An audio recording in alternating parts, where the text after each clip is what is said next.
Well, good evening and happy Friday. I think it's Friday. I have completely lost track of what day, time, year, month. I think it's March. Is it March? It's March. It's March 3rd, 3/3/2023.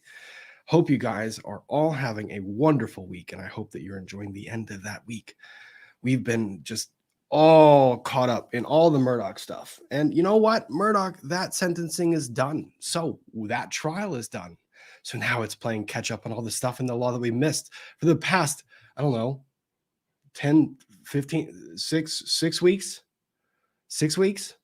Yeah, 6 weeks. When the closing arguments were being made and when one of the prosecutors said, the opening statements were made January. What? But that case is done. It's behind us. Mr. Murdoch has been convicted of all charges, and we're not really going to cover a lot of that today. I will just mention briefly that he was sentenced today. The sentencing hearing wasn't really remarkable as far as anything I could see. Basically, once those charges came back and once the conviction came back, the sentence was kind of pro forma. It was acknowledging that was done and that he would be sentenced to the rest of his life in the state penitentiary. Yes, it's the state penitentiary. Even if he faces federal charges, the state's not going to let him go. They got the collar. They get to keep him. So that said, how you guys doing? How's your week? Apart from all the Murdoch stuff. I had an interesting week with a very weird start to that week. And, we'll get into that in a minute. But what are you guys doing? How's your week? Where are you tuning in from? And what are you drinking?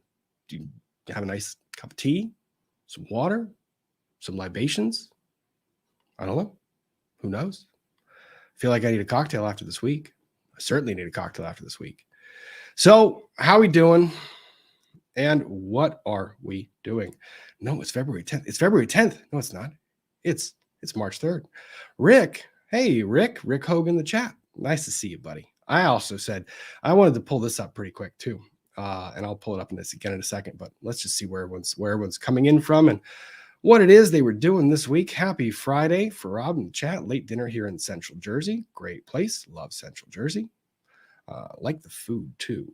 If you guys haven't had pork roll, it's fantastic. Nikki White, good evening from Scotland. Good evening. Welcome back from Canada, Anne. Thank you, Anne. I need a vacation after that. I do too. I'm surprised my voice is still going. I don't know how some of the people cover these trials from gavel to gavel. It is pretty remarkable. That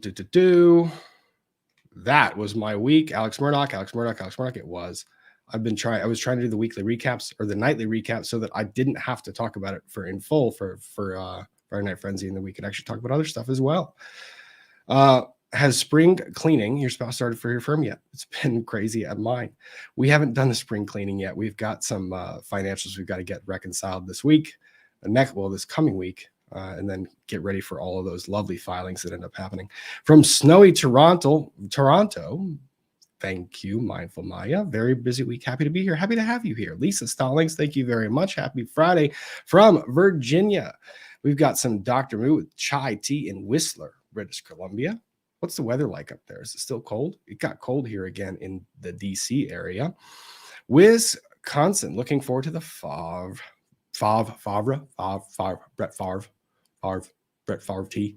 Yeah, that was an interesting lawsuit. We're going to try to pull that up towards the second part of the stream. We want to cover some Bankman-Fried stuff at the very beginning. So South Carolina, usual peppermint schnapps. Lovely. Kansas with coffee. Awesome. Homemade pizza bread tonight. Ooh, that sounds delicious. Rick actually got some work done and got to walk in a park. I'm going to call it not just a week. That's not just a week win. That's a month win. That's awesome. Thank you, Rick. That's so cool. Here in Oregon, go Ducks, wine for the win. Fantastic. Love it. I'm door washing in Panama City Beach, Florida, driving water. Okay. That's one way to do it. Oh my gosh. New Jersey with Coca-Cola. Fantastic.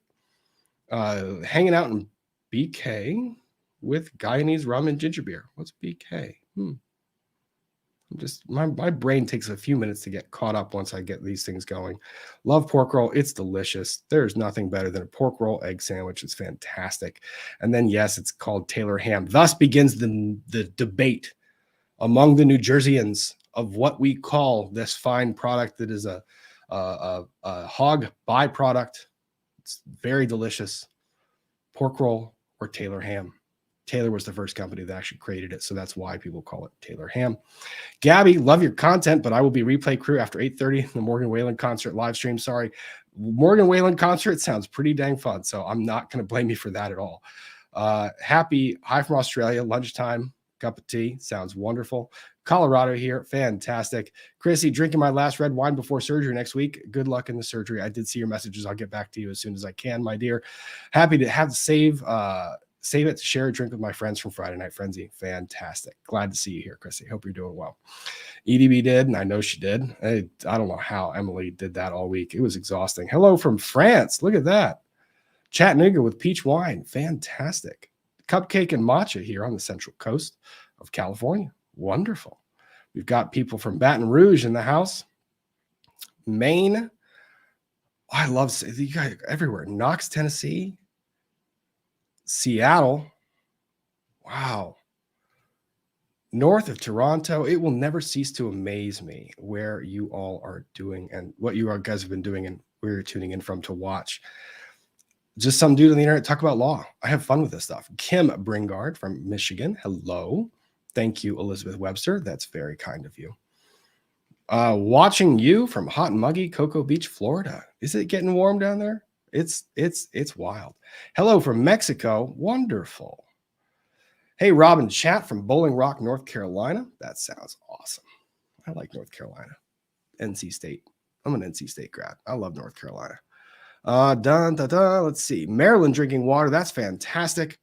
Bop it. Did you boop the pointy-nosed rhino? No. But that rhino got very close to me. I'll see if I can pull up a picture. That'd be kind of funny. Can I invite James from Court and Hoeg, please? I have managed the invites on this channel as carefully as I can to try and spread time across different creators and based on the different topics we're covering. I'll talk to James separately, probably on a different live stream. Tonight, I want to focus on things that are not Murdoch. And I have sent out a certain number of links. You guys, please, this is just a request from me. Please don't ask that I bring people on. I would like people to engage and remain on topic. It is nothing about who I'm bringing on. I have great relationships with all the different creators here on YouTube, and I love bringing people on for different shows in different moments. These live streams can tend to get a little bit lengthy if I don't keep the management or if I don't manage the people coming on with some precision. And even when I do, they tend to go a little long, and I cannot physically do another 4.5 hour live stream like last night. I just can't. Hello from Santa Fe, Texas, drinking Coca-Cola. That's wonderful. Jules, Monday was my birthday, but woke up sick. I'm sorry. Just started to feel better today. Got to watch Alex Case, though. Happy Friday. Sprite soda here. Well, you're sick. You feel a little bit better. Enjoy that Sprite. It's going to be some fun. Nevada and mint tea. That sounds wonderful. And then we've got Dr. Pepper in Texas. Dallas and drinking some wine. Awesome. Let's do this. Let me get caught up. Make sure I got everyone here.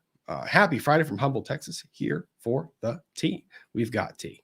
We've got tea in the Sam Bankman-Fried, and we have to discuss it because there were some new charges that were brought. Yep. Pork roll, I told you. Is it made from danger bacon? Less dangerous bacon. More bacon. Now I want bacon. L Niche, thank you. Michigan hot chocolate supposed to get 8 inches of snow. Oh, it's snow. It's rainy and gross right here right now. So, yeah.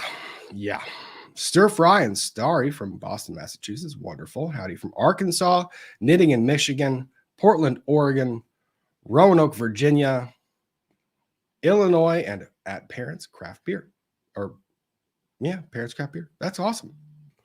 Snowy Southern California. Oh, that's right. You guys, there's weird weather in the South. I got photos from my mom this week in Arizona. She's back in Arizona, and I saw some snow-covered buildings. Wild.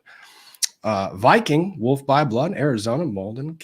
Molson, is that Molson Canadian? I think it's probably supposed to be Molson. But hey, Viking, Wolf by Blood, glad to see you here. Glad to see you here. Good night / morning from Belfast. Cool. Northern Ireland. That was a terrible accent. I'll never try that again. Tiffany Bernier watching from my DoorDash in Fairfax so I can take a night nap, watch my favorite YouTube. Thank you, Tiffany. That's awesome. Make sure you get the DoorDash. Maddie, thank you. Midday March 4th in Australia, watching live for my 59th birthday. Happy birthday to all of those birthdays on the 3rd of March or the 4th of March, depending on where you're tuning in from. Not a bunch of lawyers talking a lot when together. Really? Yeah, it can get that way. It really can. Nurse DSL, thank you. Southern Indiana, dodging storms and tornadoes all day. I'm sorry. I hope none of those tornadoes did any damage to you, your house, or that community. Sarah Duncan, thank you. UK and drinking Glenmorangie. I do like Glenmorangie. It's delicious. Let's get caught up. Northern Georgia. I'd love it when you guys tell me where you're from, but when you do, takes some time to catch up to the chat. Niche, please talk to James about the law and how it's supposed to work. I will discuss that with James. I will. I promise you. There's that case. This case has caused a great divide. I would like for tonight being Friday, the end of this week, going into the weekend, I want to talk about things that are a little bit less controversial. Don't hold it against me. Please don't. We've watched Murdoch all weekend for the past several weeks, and it's kind of exhausting. For the kids, excuse me, Glitter Baby, could you please read the book? I might be tempted to read a certain book. I also sent you 2 other fun items to check on that. I will check on that. So I might pull that book out, depending on how saucy some of the things get. Freezing rain in Pennsylvania, that's fantastic and not fantastic at the same time. Awful storms in Tennessee. My gosh. Albuquerque, New Mexico. It's been crazy windy the last week. We got some winds coming in tonight, and it's cooling off again. This is like the false spring / second winter that we get in the DC area. It's wild. That Sarah chick, thank you. From the Tahoe area, drinking rum and Coke after being on power for 48 hours. Oh my gosh. Oh my gosh. Expecting 3 feet of snow this weekend. Well, good ski weather. Good ski weather indeed. Brianna, thank you very much. I know you don't want to cover the AM trial much tonight, but how do you feel about the other YouTubers saying that him being found guilty is a disgrace to our justice system? To call something a disgrace to the justice system, I think I'm not going to comment on what other people are saying. People can have opinions about this particular trial, and they're going to be far-reaching and wide and broad. If you saw any of the chat comments during the trial as it was going forward, you saw that the chat was very divided on guilt or innocence. And I tried to give both sides of that argument as fairly as I could. I will say that the outcome itself was very confusing. Confusing in terms of there was a lot of argument that I thought was maybe a bit borderline improper on shifting burden. But you know what? He was convicted. He was convicted. He will appeal. There were statements made, but now we have to track the appeals. That's what we'll do. So we'll see where that goes. Pour the hot sauce chat. There's hot sauce. There's always hot sauce. Please read us a story. I might. Would love to hear tales of the Gundies' adventures. Well, who better to do that? I think. Let me see here. I don't know if anyone here has their audio pulled up, and the person that might be behind the scenes would need to turn their audio on and show me they have their audio on before I bring them on. To the extent that anyone is listening, either way, it is disrespectful to the jurors to say they are a disgrace after all they went through. The jurors sat in that jury box. I'm not going to disparage what they heard in that testimony. They reached their conclusion. There were 12 people, 12 peers. That's how the justice system works. And to the extent that people view that as being improper, then the only thing that we can do going forward is try our best to fix it. That's pretty much all I've got on that one. Boo, Moffat on money, FTX, a family of fraud all the love to you, Rob. Moffat on Money is traveling up here soon in short order. I might meet up with Mr. Moffat and hang out with him for a little bit. That would be fun. Virginia Tracy, thank you. Feeling sorry for the judge for the AM trial. It's not even close to over for him. He said 99 of their cases and that Alex Murdoch was facing were all almost going to be in front of him. Yes, he was specially assigned to that case because every other judge conflicted out. Yeah. Let me see here. B&B, thank you for asking people not to ask you about other YouTubers. It's so annoying. I see it in other lives and just feel so rude. Like this is your channel and you're live. B&B, I have great appreciation for all the different content creators that are out there. I really do love their input. I watch a lot of YouTube in my free time, the free time that I can, driving to and from, not watching, but listening, and then just keeping stuff on in the background. I do appreciate that every YouTuber has their own words, their own mind. They can speak those words, and this is a platform where we can have that communication and dialogue. And it just depends. Runkle, turn your audio on. Oh, as if the message was heard by you, my friend. Hey, so how are things? Things are things. People want to talk about Gundies. Fair enough. I also see people want to talk about drama, but we're not going to do that except to say that pineapple does not belong on pizza. And if there is pineapple on that pizza, then it belongs in the trash. You know what? That's actually kind of funny because I pulled a clip today. You want to see one of the funny clips I pulled today? You said pizza. Sure. This is a good one. I want to make this instantly. Is that going to work?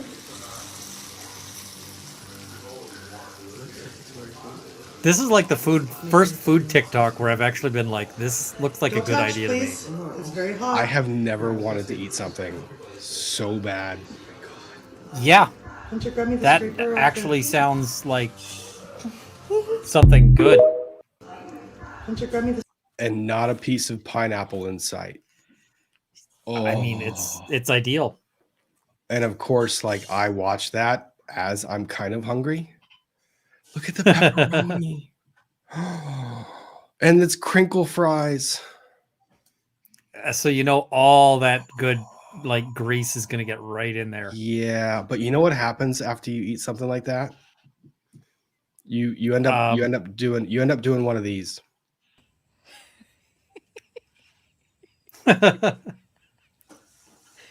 Yep. Little man.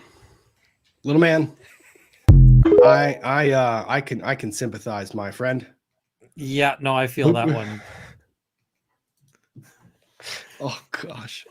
But hey, I wanted to mention something kind of fun first. You mentioned that a certain person might still be in the chat, they might not be. I saw one of the coolest things today that really made my week. It was the cap off to a very, very challenging week, and it made my freaking day. Hopefully the audio is working, and hopefully a certain person doesn't hit me with a content strike. Oh yes, or a content claim. Also for the chat, I'm just being silly with the pizza or with the pineapple thing. Get whatever you like. I just thought it was a fun joke. No, we already started a beef in the chat between people calling pork roll either pork roll or Taylor ham. So the chat is already debating the merits of calling something pork roll or Taylor ham. So pineapple on pizza, sure, why not? If there's controversy, that's the kind of controversy I want. Let's debate the pineapple on pizza. Fair. Oh, so this, however, made my freaking week. I was so happy to see this. Hello and welcome to another episode of Virtual Legality. I'm your host, Richard Hoeg, managing member of the Hoeg Law Business Law Firm of Northville, Michigan, here today with another episode on Xbox and its pending, acquisition of gaming publisher Activision, which has been challenged by the Federal Trade Commission in the United States. Now, if you haven't been following this story since the very beginning, I can't blame you. That very beginning was more than a year ago, and seemingly every day has updates in this story and our longest playlist on the channel. Now, unfortunately, I haven't been able to update this playlist in about 2 months. For those of you that have been following the channel or the community posts, you know that I unfortunately had a stroke just after making this episode on Xmas Party, where we talked about the Microsoft and Activision answers to the Federal Trade Commission's challenge. Now, You know how thanks to the badass wonderful this is? therapists and care that I received. I could not believe, like, he was, and I know that he was texting a group of us, keeping us updated that he was going to be doing this, and he texted kind of saying, I'm totally not working / making a thumbnail for a video, but Yeah. I mean, my God, for those of you who are in the chat who are first time here or who have not been following this story, this is our friend Richard Hoeg. Richard Hoeg experienced a stroke on December 30th that put him in the ICU for a period of time, and it was scary, a scary moment.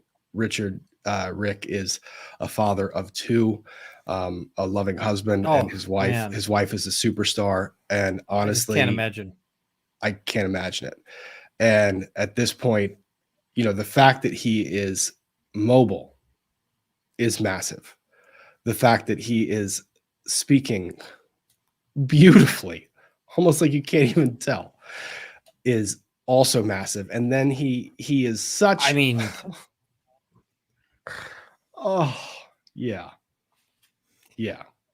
You don't want to be like, when somebody's suffered, a stroke, right? Because it's literally brain damage, right? It's just going in and setting fire to neurons.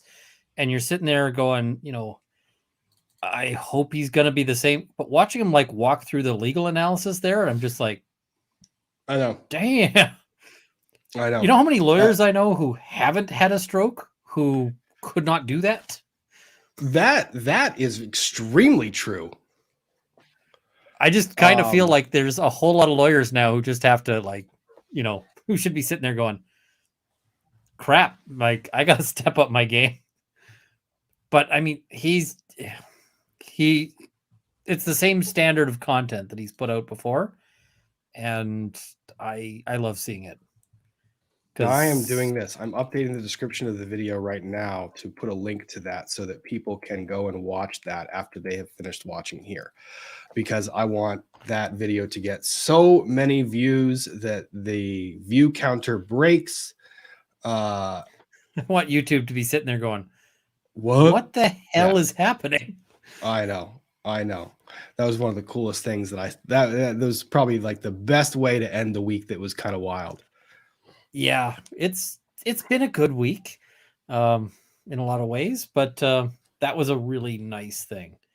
It really was. It was kind of the things. These are things that, like, the internet reminds you every now and then that internet can be amazing and wonderful and good.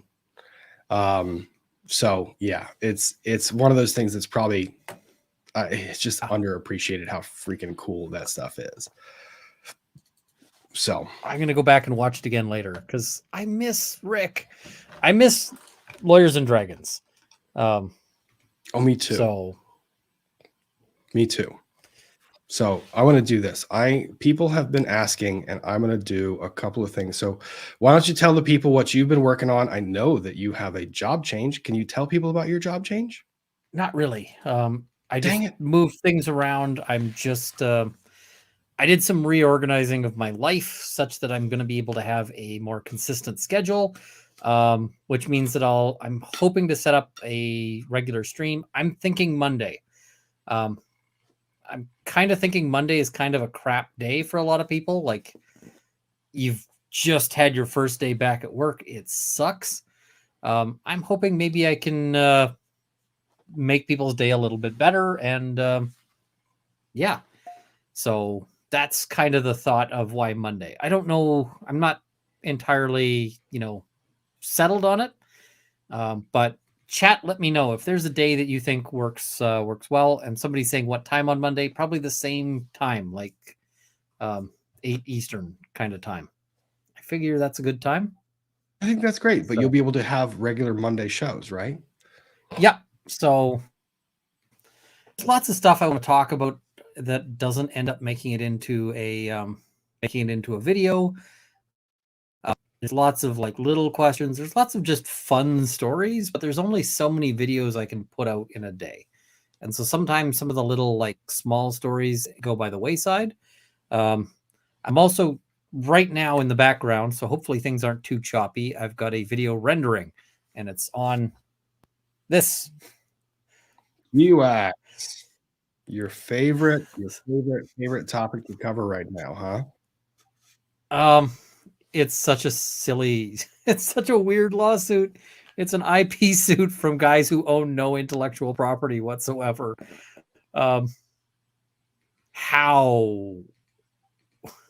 How does this happen in like the world we live in? I just don't understand it, but it's funny, and I do a really I do a massive deep dive. This one's like an hour and a half. So that's not for everybody, but we're getting in there and really getting into what's going on there. So now, usually I tell people to do their own intros, but can I do an intro for you? Sure. See, you see how I loaded the question and made it impossible for him to answer no? That's like, I mean, that's like you underestimate how stubborn I can be. I know. It's more just that I trust you on this one. I know. Okay. Ian Runkle runs 2 channels, Runkle of the Bailey and Roll of Law. They are 2 different topics, 2 different subject matters, 2 different fun things to watch. So Runkle of the Bailey, Mr. Ian Runkle, is a criminal defense attorney in Canada. He lives up in Edmonton in that area, and he covers a lot of Canadian law, particularly focused around firearms law and criminal defense matters. So that is his primary channel. Secondary channel is Roll of Law, where he talks about Dungeons and Dragons and cool tabletop gaming updates. So the Roll of Law is a passion project for him. Runkle of the Bailey is the primary channel, and I had the very, very distinct pleasure of attending a certain event with my dear friend, Mr. Runkle of the Bailey. I hope you're not going to take offense. I was very careful in the selection of certain photos, such as that one. That's a great one. That's a good one. So this is where the award show that I was at this past weekend with Mr. Runkle. This was at the Gundies. It's for content creators who do Second Amendment advocacy. And honestly, a lot of people find the issue of guns. And just gun stuff in general, right? There's people who do gun reviews. There's people who do hunting stuff. There's people who do all of that stuff. Yep. And there are people that find firearms law and firearms controversial. But here's the thing. Mr. Ian Runkle is probably one of the coolest people you'll ever meet, and also very even-minded. And I would rather have people like that in the discussion than not have them in the discussion, even if you don't like that kind of stuff. I think that this stuff is fantastic. This was where the show was where is it? What am I saying? This is where the Gundies took place. It's a little place outside of about an hour outside of Uvalde, where people actually can go and drive tanks. There's all sorts of, this place is like this weird magical universe because you can go there and like feed giraffes and rhinos and ride tanks and like all sorts of crazy stuff. So there were people, I didn't go on the helicopter rides, but there were people who went on helicopter rides. We went on a late night safari with night vision. And folks, this was just a look at animals safari, not a shoot at animals safari, but it was super cool. You mean, hang on, I've got another one. You mean this safari? Yes. Isn't that cool? That is so cool. That is a thermal optic scope, and that is taken with a phone camera held up to that thermal optic scope in pitch black dark. I so want to get a set now. It was so cool. I thought it was awesome. But yeah, that was one. Let me see if I've got another couple of these photos that are kind of fun. Let me see here. Also, I shared a spoof advertisement for GWAX. Oh, we're gonna do this one. It's up to you. We gotta get. Let me get through these, and we'll do that one. It's all up to you. Let me see if I've got this. So let me get this present, share screen. And for the person in the chat, no, I'm not going to shoot a giraffe. No. There's Ian. on the red carpet in his Canadian tie. That's kind of funny, isn't it? Because it seems like that tie looks surprisingly like the tie that's behind me. I don't know. It's kind of odd, but there's Ian being interviewed on the red carpet. Then here's a pizza that was absolutely fantastic. Oh, these guys, they ended up making like 5 or 6 of these. Mm-hmm. I'm just like, I wish I could order somebody to make a giant pizza the size of a trampoline. That is the size of a trampoline. I want to eat that. It was so good too. It was so good. And this is perhaps one of my favorite pictures. You ever see like what a kid looks like on Christmas? I was having a lot of fun on that tank ride. That was a lot of fun. We got to ride in a tank. It was that was good. Mr. Emu. Yep. That guy was very, very I'm not sure about friendly or just like waiting for a moment to kill us. Yes, friend-shaped, but also, I mean, this is murder-shaped. It like I got my camera real up close to that fence, and that it was pecking right at the fence. It was going straight for the camera. Yeah, there was a moment where you were leaning your camera through, and it kind of went, I'm gonna end. Rob was like, nope, I was careful. And then Mr. Rhinoceros. These were so cool. Yes. The fence. You can see the fence back there. That is essentially upgraded chicken wire. That was all that was dividing Mr. Rhinoceros from us. And this pen, you can't really see it. It extends out a long distance. These guys have a lot of room to play in. I had somebody who was saying like, hey, hey, why are they in these pens? And I'm like, I have never been to a zoo that had as much space for these guys to run around in as this was as a preserve. Like it was set up like a preserve. It was awesome. Yeah, they had so much space. Yeah, I could have built a house in that space, and they still would have had tons of room to move around in. Yep. Heavy assault unicorn. I think this is my favorite comment about a rhinoceros. Yep. Yeah. But we shouldn't ban them. No, they were so cool. So cool. And there were 2 of them in this massive pen, and they just came right up. They were so awesome to be around. Honestly, the entire weekend was probably one of my favorite things in the world. And it was also just seeing how much fun this person was having. So yeah, that was awesome.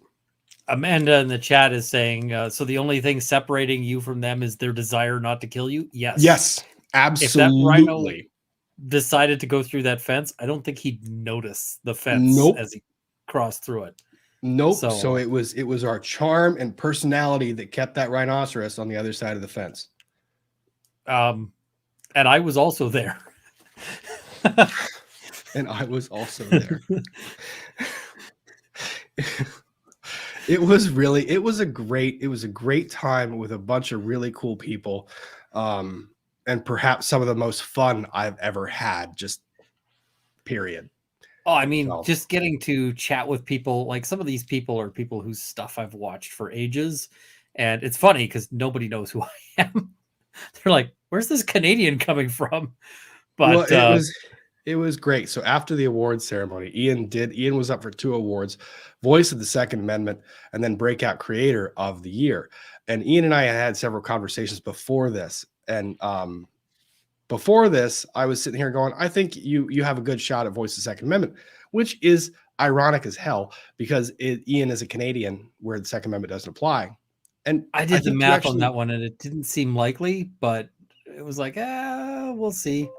So well, and the thing is, you actually had a bullet list pun aside of your closing of your award speech for winning the Second Amendment. Yeah, but you didn't have one for Breakout Creator because it was impossible to imagine that would have been what you would have been awarded. So we get through the Second Amendment. He doesn't win that one. Another creator, great creator, wins that one. But we get to the voice. We get to Breakout Creator, and what was funny was we're sitting in this big building where this is being a dining hall basically that they've got set up. and they have it set up for this. And every time that they get to the actual award, you see that there's a cameraman that's positioning around the room to where this person who's receiving the award is going to be when the award is announced.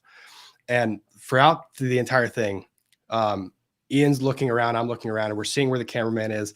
And Ian's like, they haven't even noticed where I am yet. They haven't even noticed where I am yet. And then I'm like, they haven't paid any attention to where I am, so I clearly haven't won anything, right? Yeah. So let's just enjoy the drinks and sit and chill.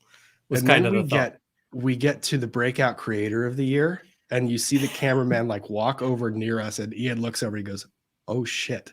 And I was like, yep.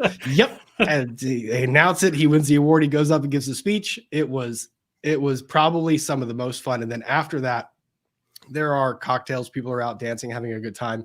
And Ian just had this kid in a candy store smile pasted on his face, talking to all these different creators the entire night. It was one of the coolest things I got to see. So, it was great. It's just a fantastic time. People have asked where the award is, and so I don't have that at this point. They had one award there for the day. And the reason why is because the guy who runs the thing apparently hand makes each one. So they're like, yeah, it's going to take some months for us to get all of these out. And I'm going, okay. That's pretty cool. So yeah, as soon as it comes in, I will do a thing with that. I still need to press Rob for all of his pictures. If I manage to get my stream going for Monday and make it sort of the first one thing a lot of people have asked me to do is talk about it. So I will go through Rob's pictures and Devin's pictures and make like a slideshow. Would you be comfortable? I'm not really worried about the Gundies going after any copyright issues on this one. Would you be comfortable if I pulled up the acceptance speech? Yes, so long as you're not worried about, I don't know if they have it marked for like issue strikes or whatever. So I don't know. I don't have any problem with bringing it up, but let's do this. It's too much fun not to do it. I want to do this. I get to do it. It's my time. So hopefully if the channel drops out, folks, you know what happened. Yeah, and Gundies, to the extent that this is offensive to you, I hope it's not, because honestly, I'm just celebrating a wonderful award being given to my very good friend. So please do not. If you get knocked out, it'll be from the robot. So probably, but let's see. And let me go here. Is Runkle of the Bailey. Congratulations.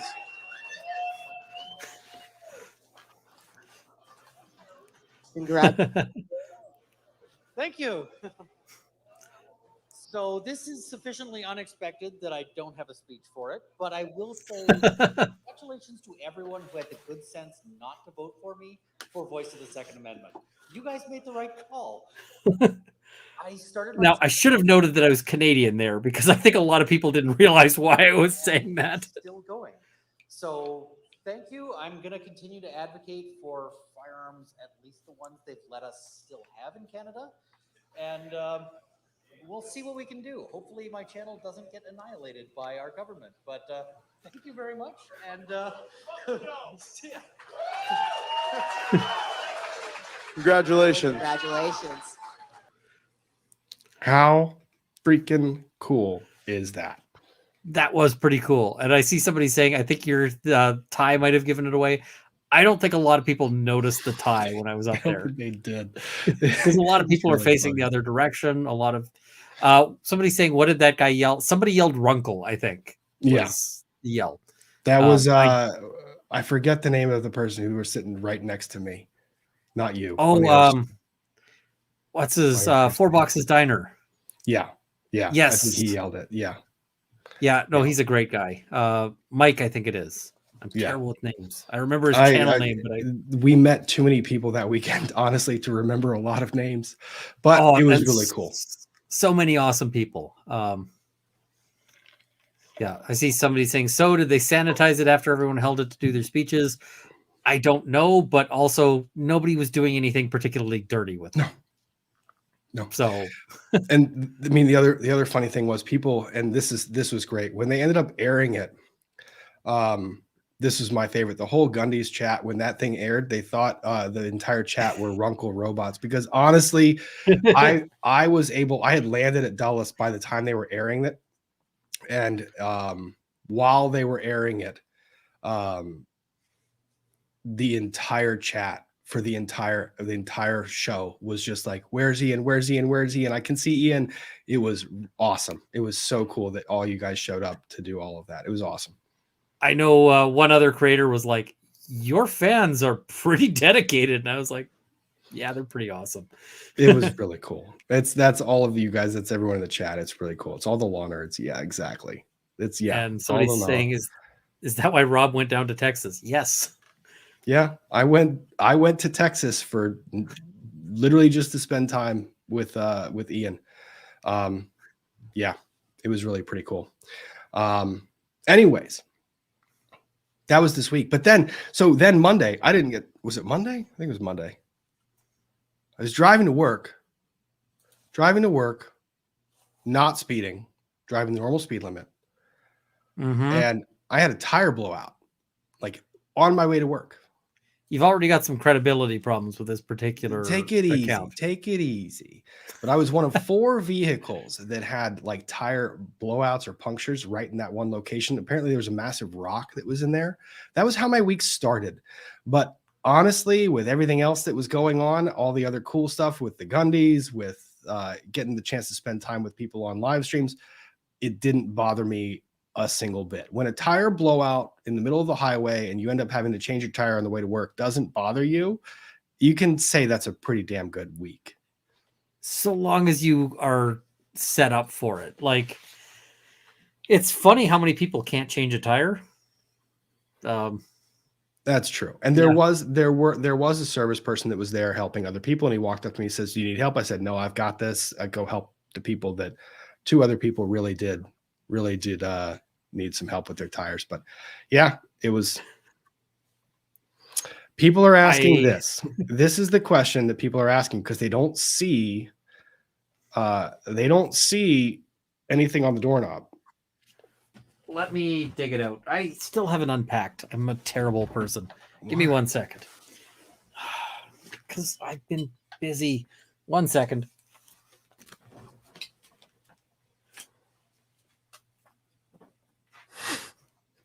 Did I get my yellow tie back? We've got the tie. Yeah. Did I get my yellow tie back? No. No.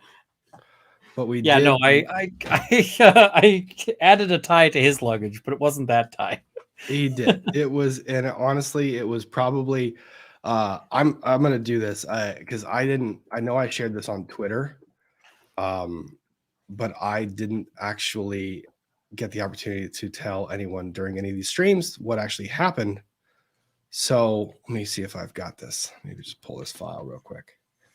And I remember when I was working at one law firm, I called up to say, "Hey, I'm going to be late because I blew a tire." And I showed up and I was half an hour late, and they were like, "Oh, we thought you were going to be like hours." Like, they're like, "How did AA get there that fast?" And I'm going, "I just changed the tire." And none of them knew how to change a tire. And I was going, "Wait, are you kidding me?" It's called AA? AAA. Okay, AAA. Yeah. Yeah, I didn't know it was called A. So, brief story. For those of you guys who don't know, this is a little bit of a story, and this is one of those things and for those of you who are here watching, thank you for being here. If you wouldn't mind liking the video, do the YouTube things. If you like the creators on the screen in front of you, including myself and Mr. Uncle, please go and subscribe to their channels.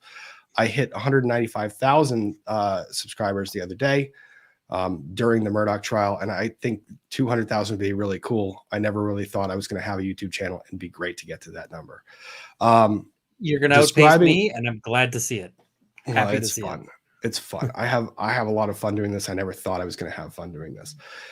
Funny thing though, so during the Johnny Depp trial, which is where Ian and I first got to hang out, Ian came and flew down to Virginia, and he didn't have a tie with him for one of the days in court. Sure, no problem. Which was dumb. Here's my tie.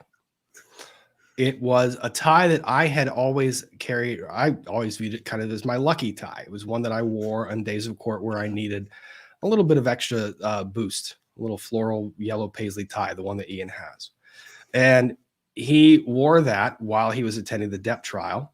And while attending the Depp trial, wore that various days, flew back to Canada, and he texted me, and he says, still have your tie. And I said, just hang on to it, no problem.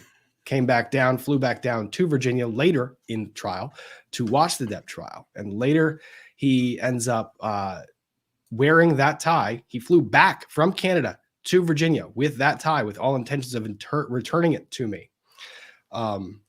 That did not take place. He wore the tie for the rest of the trial, then flew back to Canada, still had the tie. Ever since then, Ian has been trolling me on Twitter. He will either be in court or go fishing, and he will have that tie on in the background. I mean, the reason why I went fishing in that tie is that I wore it to court, and then I just went fishing afterwards on the way home. So on the way back from the Gundies in Texas, I end up opening my bag when I get home, and in that outside pocket of the bag was a tie that Mr. Runkle had slipped into my bag when I was not looking. And I'm not going to say the whole, like, I'm not crying, you're crying, but it was kind of a really freaking cool moment. It was really cool. So. It's a great friendship. It's just fantastic. And it was so random. Like, hey, we're both here for this weird trial, because the Depp trial was weird, right?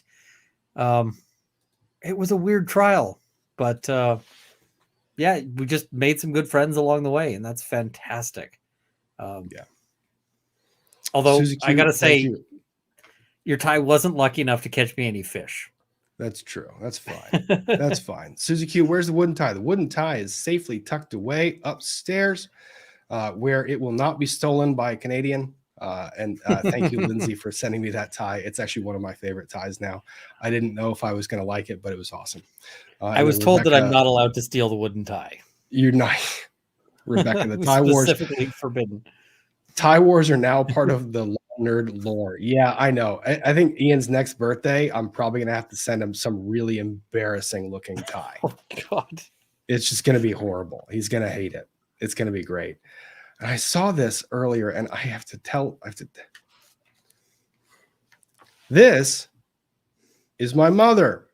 Aw. Mom, thanks for being here. You don't have to send me anything. Please don't. Please don't. I'm glad that you're here, though.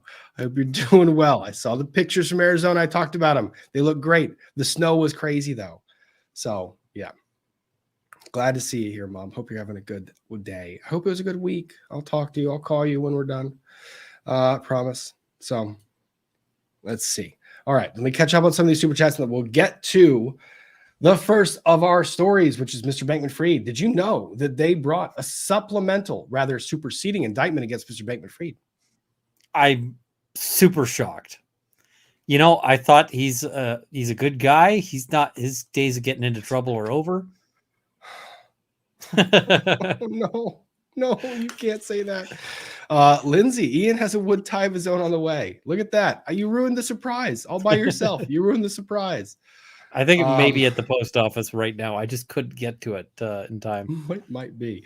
Aussie J, flat tire here this week too. Change it myself. All my kids know how to as well. Can take hours here for roadside assistance. Crazy people don't know how. Yeah.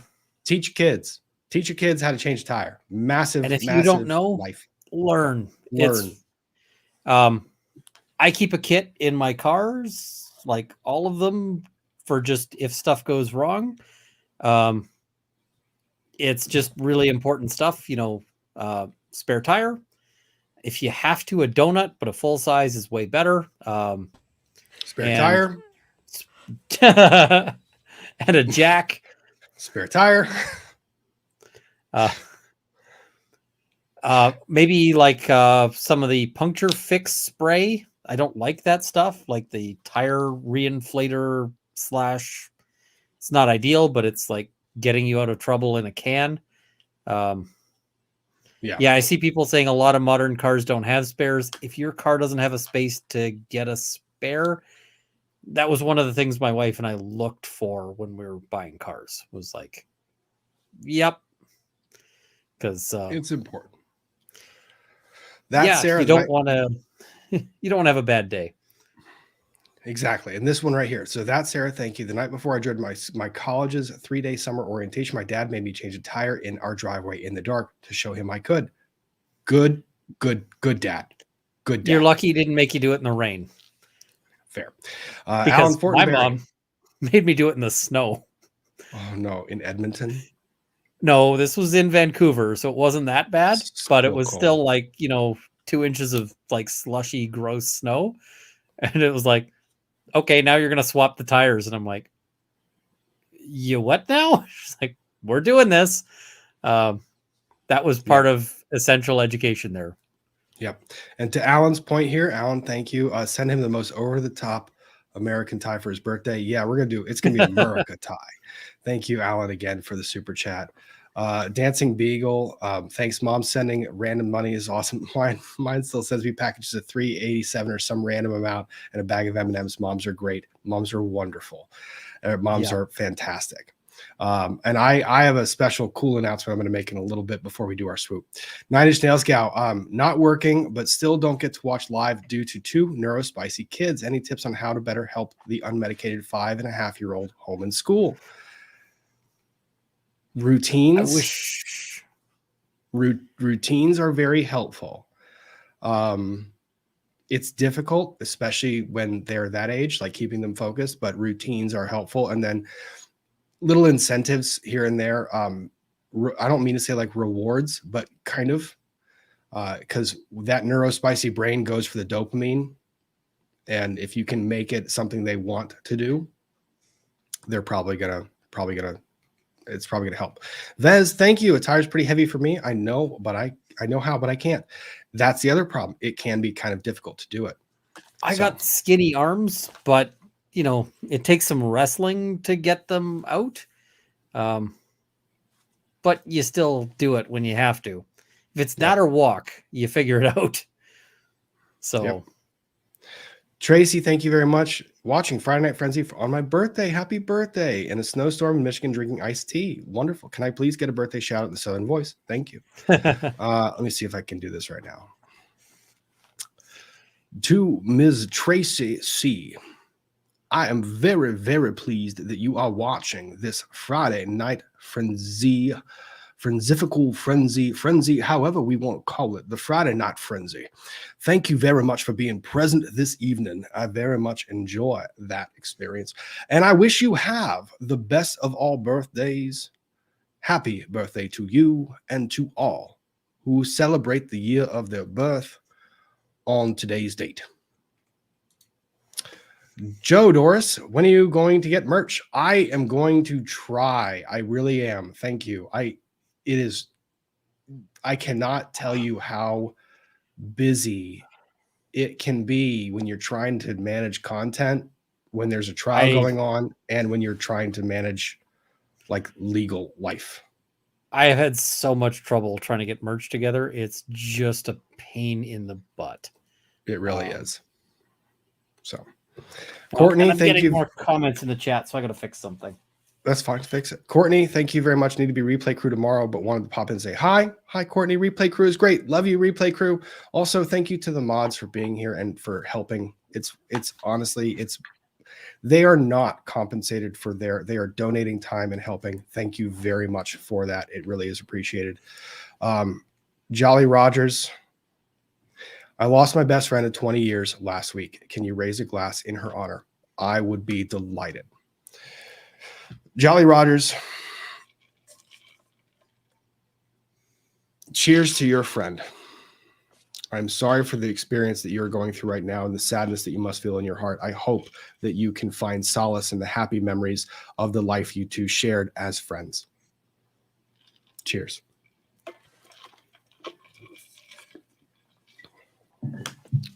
Gabby, thank you. Love your content, but it'll be replay crew after 8:30 for the. Oh, already got that one. Thank you. Enjoy the Morgan Wallen concert. Sarah Lee, yes, we need Murdoch break. We do. I mean, he's going to have a break too for He's got like, for the life. rest of time. I mean, he's got other trials coming up, but yeah. I feel like those other trials at this point are like, why not just go in and plead out?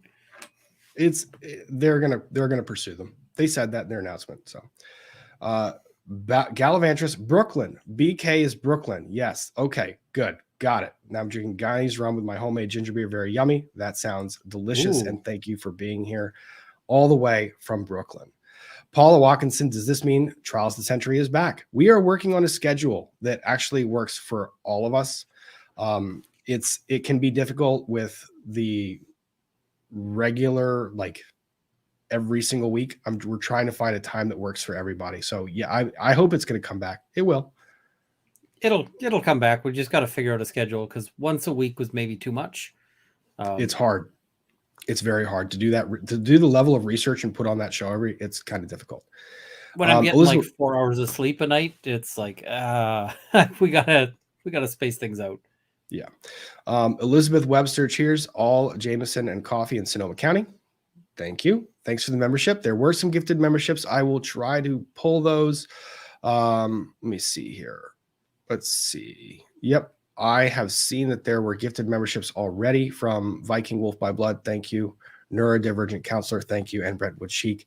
To all of those with gifted memberships. I'm going to do a member stream tomorrow. I'm going to figure out a time to do that from the shop. So we'll be in the shop tomorrow. Chrissy Lee, thank you very much for that very generous chat of yours. This is my apology for missing other streams this week. You do not have to apologize. And just in case I mix next week for obvious reasons, Chrissy, the surgery is going to go great. You're going to be fine. Don't worry about getting back to me. You're one of the busy man. You have the best community. I have had people reach out to help next week. That is wonderful. I'm very glad to hear that news. Thank you, Chrissy. Kristen M96, how amazing was Hoeg's new video? It was amazing. All the amazing. As amazing as the Mrs. Hoeglaw robot you made for the jury. Also amazing. The jury full of all of my friends. So yes, amazing. Serenity, thank you. Thank you for keeping it lighter. Laid a good friend to rest today. I'm sorry for that loss. Like I said earlier, I hope that you find solace, happiness in the warmth that person brought to your life when they were with you. Ryanman YYC, thank you. That's the thing I love about Runkle, the way he's objectively correct about so many things. Yeah, that's one of his. That's a Runkleism. That's one of my favorites. That was about the pizza. You can have different opinions. You can have different opinions. And you know, that's some of them will be wrong. Objectively wrong. Exactly. Angie, those are fighting words, Runkle. The pineapple and pizza. Yep. Christina, Runkle, so happy for your win. I teared up. It was pretty cool. Stacy, I snuck away from work and watched to watch and giggled. Thank you, Stacy. Joe Doris, oh geez, I'm such a dingbat. Found store, bought my coffee mug. Have a great weekend. I'm glad you got your coffee mug. Have a great weekend. Truffle, love seeing you back, Truffle Hound. I love having you back in the chat. Absolutely. Good to see Rick Hoeg back in action. Legend. Yes, that was everything this week. XIKIES 101. As someone who worked in interventional radiology, pulling clots out of blood vessels in the brain or trying to, I can say Hoeg is a superstar. I am so happy at the progress. I think he blew away everyone who was treating him and caring for him. It was really cool to watch. Oh, it's just amazing. It's beyond cool. Let me see here. Neurodivergent Counselor, thank you. Y'all introduced me to Hoeg, and it's so fun because I literally live in a house full of gamers. D&D is held here. Everyone uses Discord. They make their own gaming computers. That's really cool. That's really cool. I'm glad that I introduced. That makes me feel really good. The real Sarah, can we get a hashtag Hoeg is our hero trending? You can. I think shrimp fried rice has been his hashtag of choice. So if you wish to get either of those going, I have no problem with that. Please do. Ramsey's vial was the jury hung. Don't know. Haven't seen them naked. Oh, okay. Okay. Chelsea Nagy. Hey, Rob, wanted to say thank you for the gifted membership during Hoeg's stream. I didn't see it until after the stream ended. So here's my thank you. Cheers from Napa. Chelsea Nagy, thank you very much for that. Yeah, I like doing the gifted memberships in other people's chats when I can because I think it's a great way of growing communities. It's pretty cool. Daniel Morris, you're aware of the reopening investigation of Stephen Smith. Buster Murdoch was involved. FFSS. That's my new acronym. I love. For fuck's sake, check it out. I will. Mary Malarkey, thank you. In Chicago, we don't criticize pizza toppings, only the crust. Okay. Stacy Walpole, Runkle, my friend in Texas, sells the night scopes. There's a contact for you. Diana B, thank you. Food, weapons, animals, and awesome award weekend. I told you we were going to make this stream a little bit lighter tonight. Ellen, not Sarah Lee. Clearly, you guys have never been to North Carolina Zoo in Asheboro. I have not. Is it set up like that? Because if it is, I will make that drive. Truffle Hound, thank you. Do you like to stay informed? Oh, this is good. I have to read this better. Do you like to stay informed? Do you like your legal news delivered in acerbic wit and bizarre analogies? Tune in to Runkle, Mondays, 8 p.m. Mountain Time. And it looks like I probably can't do it this Monday, so I might do it Tuesday of like the upcoming week, and then Mondays after that. I realized I've got a commitment. Oh, that'd be fun. Laura Leanne, to my mom, can we please have a stream of what Rob was like growing up? I was a nightmare. We don't need a whole stream on that. We all love it. I was a nightmare. We don't need a stream on that. The real Sarah, thank you very much. Ferragamo has a unicorn tie. You need it. Oh, okay. I can probably swing that. Ryan Man YYC, fastest tire change I ever did. Connor and Jefferson, Detroit, Michigan. Oh, that is not a good area of Michigan, I imagine. Or not Detroit, rather. So yeah, I can see getting out and change that tire pretty quick. The neurodivergent counselor, the parent asked about help. Parent asking about help for neurospicy kids can message me on Instagram at this handle. I can send her resources that I've created for parents. So the neurodivergent counselor, you can message on Instagram at that handle if you need tips for dealing with neurospicy children. I would strongly recommend, because it is a challenge, and there are plenty of resources out there to help you. Kim M, do the two of you make friends very easily, or is this one of those unique connections that rarely happens? Friendship goals. I don't terribly make friends that easily. I mean, I make friends, but I will say I don't make friends as easily as I have since starting this channel. And the people that I have met have been just incredible people. So it just makes it easier when you're meeting incredible people. Claude Simeon, thank you. Atticus Finch accent baby with foghorn leghorn. Love. Okay. Yeah. Jackie DVD Stitch Art. Love you and Ian. Today would have been my mom's 100th birthday. Lost her in 2019. I'm sorry for the loss, but 98 years? That's 97? A lot of life. 97. That's a lot of life for her to have shared with you. LJ Peach, my dad made me change a tire and check the oil and told E on the gas gauge doesn't mean enough the day I got my license. Yes, E on the gas gauge does not mean enough. Facts. Thank you, Jay Genie. Lolly, if you met Matt from Demolition Ranch, the Gundies, he has a merch factory. They sadly were not there. Oh, dang it. Moffat, can't get merch together. Y'all need an Ellen. I'll rent her out. Wait. Oh, that sounds interesting. You might want to take that up with Ellen. Beth and Wilson, thank you. My local counsel must be tracking my YouTube history. I've got my first ever jury citation on Monday. Feeling a strong mix of intrigue and dread. Congrats on the Gundy Runkle. Just be honest in your answers about how you can assess the innocence or guilt of the person in front of you. It is an experience. I unfortunately will not be able to ever participate in that. I doubt I will. I'd be very curious to. I don't imagine that anyone would want me on their jury. I'm a little too analytical and I play too much devil's advocate. Bellatrix, I'm forbidden from being on a jury where I am. So Canada forbids it, period? At least my province does. It's not just that I have an exemption where I can. So there's two categories. There's people who can get an exemption if they ask for it. And then there's people who are forbidden from appearing on a jury. And I'm in the forbidden category. Yeah. Ian, we're getting a request for a close-up of the tie. I'm going to do this. I'm going to pull you up bigger, and then I'm going to give you a minute because I need a minute to myself to use the facilities. Oh, no, not that one. You go That's the wrong one. So take a minute. See the tie? Beautiful tie. And I see that's Bunker Branding. Okay, I will check it out because, yeah, the my adventures in merch have sucked. So, yeah, I see people saying, that they were on a jury and nobody asked. I actually am required to let them know. I gotta say, sorry, I'm not eligible. So, I can't complain because being on a jury kind of sucks in a lot of circumstances. I'm seeing people saying, tell Rob he's not muted. And now that Rob's had that moment of panic, Rob, you actually are muted. But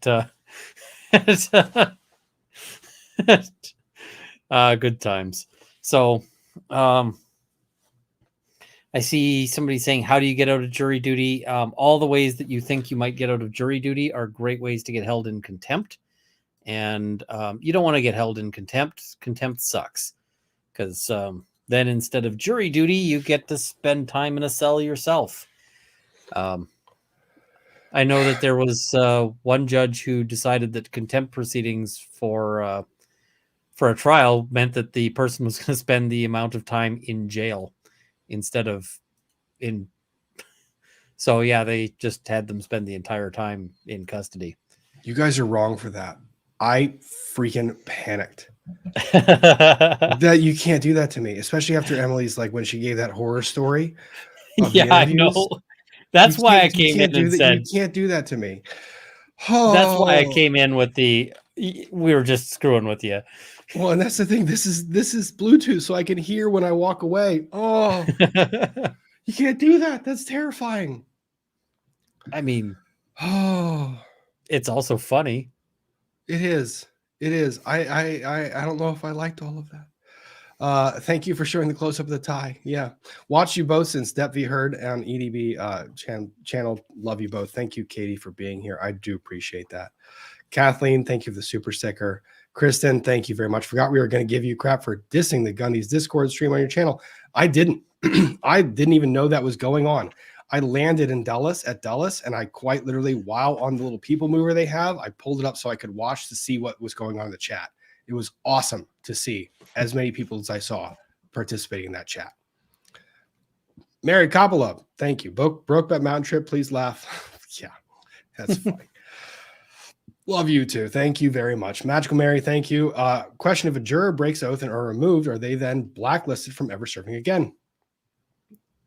In my area, the only way they'd get blacklisted is if they got convicted of an offense for it and got a criminal record. Yeah. Ballet Girl, what do you think about the juror withheld from in a separate room for talking to others? No, this is a confusion. They were not withheld in a separate room for talking to others. They were dismissed from the jury because they communicated outside the presence of the court that they were on the jury and that they were considering the evidence. They had discussions about the trial outside of that trial. They were not held behind. Huge no. Yeah.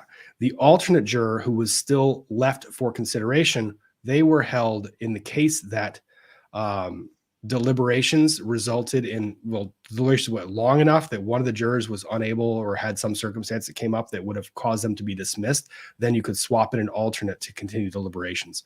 That was that explanation. Hopefully that makes sense. Dana, thanks for all you do. Have a great weekend. Thank you, Dana. Very much appreciated. Sandra Ramirez, thank you for the very generous super chat. Very generous of you. Thank you both for fostering such an amazing community filled with fun and knowledge. Adore you both. And Ian, congratulations again. Indeed. Thank you. And indeed. We both have such wonderful communities. It's just amazing. It's really cool. And I love seeing the different names pop into different chats. It's really fun. Jenny Russell, thank you for the super sticker. Lady Drake, thank you. The Gundies Discord viewing was talked about at MTH. Give me that acronym. What's the acronym? A month? MTH. I don't know. MTH. Chat, help us out. Math. Myth. We are dumb. Moof. Month. Was talked about a month. Yeah, but that doesn't. I don't know. I'm sorry, Lady Drake. I was so interested in catching it live or catching that when it got played. That's my bad entirely. Okay, so let's do this. Bless you, Shannon. Thank you. No worries. Rob Branca beat you to it with his live stream on Legal Vice last. Oh yeah, I have always had that is a fear, and ever since Emily put that in my brain that happened. Oh yes, he did have a live stream. I can't. I get so nervous now. So did you want to pull up your GWAX funny little infomercial? Sure. It was We'll pull that up.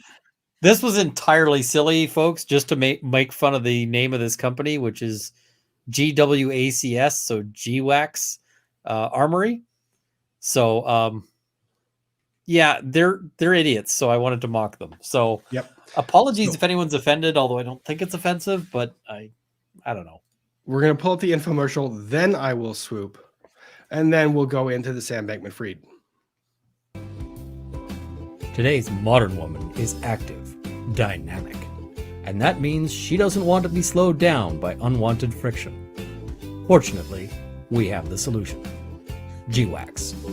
GWAX offers a quick solution to clear away unwanted friction from even the most sensitive areas and is virtually pain-free.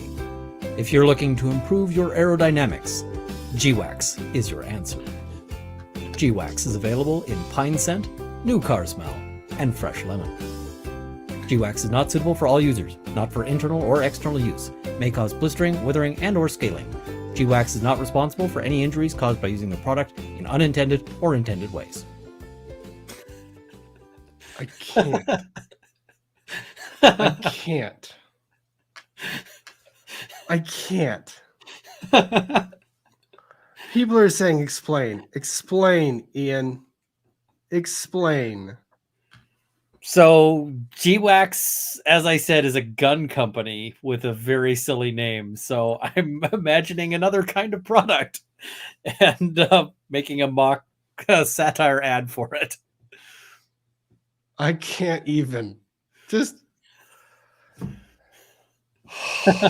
Canonical Heat, thank you. So happy to see you both and join in. Tried to leave a super sticker last live and PayPal was being a pain. Thank you, Canonical Heat. Thank you very much. That's very generous of you. Jill J, thank you. When in custody during trial, is one held in a cell during breaks, or can they be with lawyers to confer and maybe not eat not jail food? It varies by jurisdiction. Most courthouses have a holding cell behind the courtroom or to the side of the courtroom. That holding cell is where they are taken in every single break. Usually, the bailiff will escort them to the holding cell. And as far as the food is concerned, during trial, different jurisdictions have different rules, but it is not unheard of that a lawyer will bring food with them and go sit back in the holding cell to talk about things that were taking place during the trial, during those breaks. Depending on where you are in my province, they may or may not allow you to do that. And that's why I said, yeah. And they may not allow you. Sometimes they'll let you bring food in, but won't let you share it with the accused. And so you're sitting there with like 2 lunches and the sheriff is like, no. So you're sitting there eating 2 lunches while this guy's eating a prison lunch. That does not help the relationship. Yep. Mav, thank you. Rob, what's your fastest divorce case? Mine divorce was on Zoom and took 8 minutes. Whoa, that's quick. Do you hate them? Yes. Do you hate them? Yes. You're done. Go. The fastest case, it's not really the fastest. We have in Virginia, we have the ability, we can file the complaint and then file an affidavit, then file the final order, and everything is done in chambers. So you don't have to make an appearance if everything is agreed to. It's a nice way of getting these resolved pretty quickly. I don't know about 8 minutes though. That's pretty fast hearing. Mary Coppola, thank you. By the way, Rob, you're the only person who says my last name properly. Thank you. It's not like Ford Coppola. I don't know how I would say it otherwise. Thank you. Banana Bread, thank you. Connor and Jefferson, buy a new rim. Okay, so now we know something about Detroit. Crazy Cat Queen, GWAX, that's funny. Now check out Gun Lube. I will leave that to Ian. I will leave that to no. Oh, gosh. Zenaida Rivera. Zenaida Rivera. You two are great together. Thank you. Barney Cat, thank you. Does Brenda's Beaver use G-Wax? I'm not going to say. There's a video on the holding cell where he was. Oh, that I think Court TV did a bunch with, I think Chanley did that. She walked through and showed where everyone, all the layout of that courthouse in Collin County. Nighthawk, thank you. I mean, not responsible for the use of the product in unintended or intended ways is pretty accurate disclaimer in advertising. Yeah, those were all the disclaimers. All the disclaimers. Jennifer, question: any woodworking videos in the future? Yeah, I've got some stuff I need to make, and I will go ahead and pull those up. But let's go ahead and do this. We're gonna do a swoop, and we'll go to Mr. Bankman-Fried because we've got some additional details. And here we go. And for good measure, how do I always do it twice? Because it's fun. So, Mr. Bankman-Fried, is he still a terrible human being?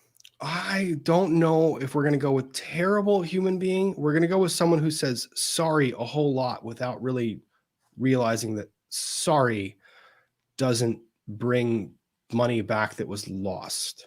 Oh, he's sorry. Is he repaying the money? Very sorry. Is he wants to make customers, he wants to make customers whole, but there's no indication as to how he plans on doing that other than giving him the reins back to FTX, which is just not going to happen. And it's really, I think it's really ironic. He keeps talking about how he wants to make his customers whole, and his customers keep talking about how they want to chop him into bits. So, yeah. And yes, so South Park, someone sent me a clip. South Park did a little bit on Sam Bankman-Fried saying, sorry. I cannot pull that up because we have learned this week that, who owns South Park now? Paramount? No. Oh yeah, they'll strike you in a hot second. It wasn't even that. They filed the lawsuit against Trey Parker and South Park for. So I'm not pulling that video up. I will say you can go find it. It's great. It's funny. It's hilarious. But pulling that up on my stream with them filing the lawsuit, bad move. Bad move. Wow. Who sued over what? Gosh, now I got to do. I know that some people have covered. I think Emily also covered it as well. South Park lawsuit. I think it'll be pretty clear. Well, wasn't Warner Brothers? So Warner Brothers sues Paramount. So South Park went out and they basically had open bidding for exclusive rights to use South Park. So they said, we're going to sell the show. You can have exclusive use of the episodes and the show, all content monetized exclusively through streaming platforms. Warner Brothers Discovery purchases it, but Paramount apparently ran a couple of episodes after the purchase date went through. So violating that exclusivity agreement. Or not Paramount, but yeah. So Warner Brothers, they filed that lawsuit real quick, and I'm not messing with that. So yeah, no, that's that seems like going real high up the fuck around versus find out graph. Yep, and I have no desire to be on that graph at that level against those players. I mean, I'll screw around in like the bottom corner of that graph. Yeah. So, all right. So, Mr. Bankman-Fried. So, Mr. Bankman-Fried was originally charged. I think there were 5 counts, including wire fraud, etc. It was basically a very, very dry charging instrument, and that was done primarily to get him back on U.S. soil. But he's a little smarter. I mean, he didn't kill his family, so they're able to put up, they're able to put up their houses to bail him out. Too soon. Too soon. Fair. Too soon. I mean, I heard my name and they also, the chat summoned you. I think that's what it is. The chat summoned you, Emily. Yeah. The chat summoned Emily. They paid $500 million for the exclusivity. $500 million. You know what? If I paid $500 million for something, like if I bought a car for $500 million and the driver's still driving it, I would sue too. So they sold the episodes twice. K-Rab, thank you. $500 million. Yeah, I'm bringing a lawsuit real quick if I pay for exclusivity. Yeah. Wow. Is South Park worth $500 million? No, but somebody paid that for it. Warner Brothers has made a lot of very smart decisions recently. Huh. Yeah. Okay. So anyways, Spicy Brain, come back into focus, please. I need you to be back where we were talking about 2 minutes ago before the South Park. Mr. Bankman-Fried, yes. So he had a 5-count indictment that was filed. It was pretty bare bones, didn't really give a lot of detail because it was filed essentially to get the extradition. They went to the grand jury. You can convince a grand jury to charge a ham sandwich. You get to present evidence outside the presence of anybody else. There's no opposition. Essentially, you just get to lead every single witness and present all the testimony you want to. So they get a charge. She gets Mr. Bankman-Fried. They get him extradited from the Bahamas to the U.S. And then they go back to the grand jury and they say, we have some details we would like you to consider. And maybe you might want to take a look at charges and see if we can't beef this up a little bit. So there was a superseding indictment that was filed in this case. It was filed under seal and it was unsealed after they went back to the Bahamian authorities to basically say, this is our superseding indictment. This supports our basis for extradition and holding him over for trial in the U.S. So that was unsealed this past week. And now we have the superseding indictment. This is going to be interesting because we now have more details about Mr. Bankman-Fried and some of his misgivings. And it has a lot to do with some campaign finance stuff. So here we go. I'm going to try and talk my way through, and I'll take pauses here and there. But as you can see, there's 39 pages, so we're going to try and go through as much as we can. From at least in or about 2019 up to and including in or about November of 2022, SBF, Mr. Bankman-Fried, corrupted the operations of the cryptocurrency companies he founded and controlled, including FTX.com and Alameda Research, through a pattern of fraudulent schemes that victimized FTX customers, investors, financial institutions, lenders, and the Federal Election Commission. Well, that's interesting. One of those things is not like the other.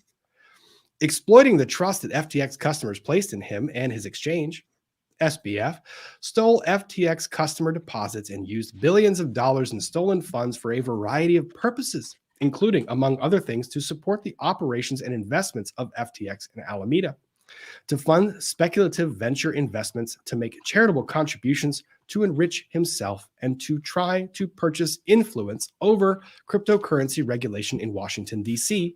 by steering tens of millions of dollars of illegal campaign contributions to both Democrats and Republicans. You know what? I don't really always like the opening salvos of these charging documents, but as far as indictments go, that's a pretty good first paragraph. Yeah, I mean, I feel like you're going to bring your A game for this one.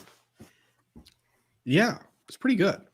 Founded in 2019, FTX, the global cryptocurrency exchange led by SBF, grew quickly, and with it grew SBF's public profile, political influence, and personal fortune.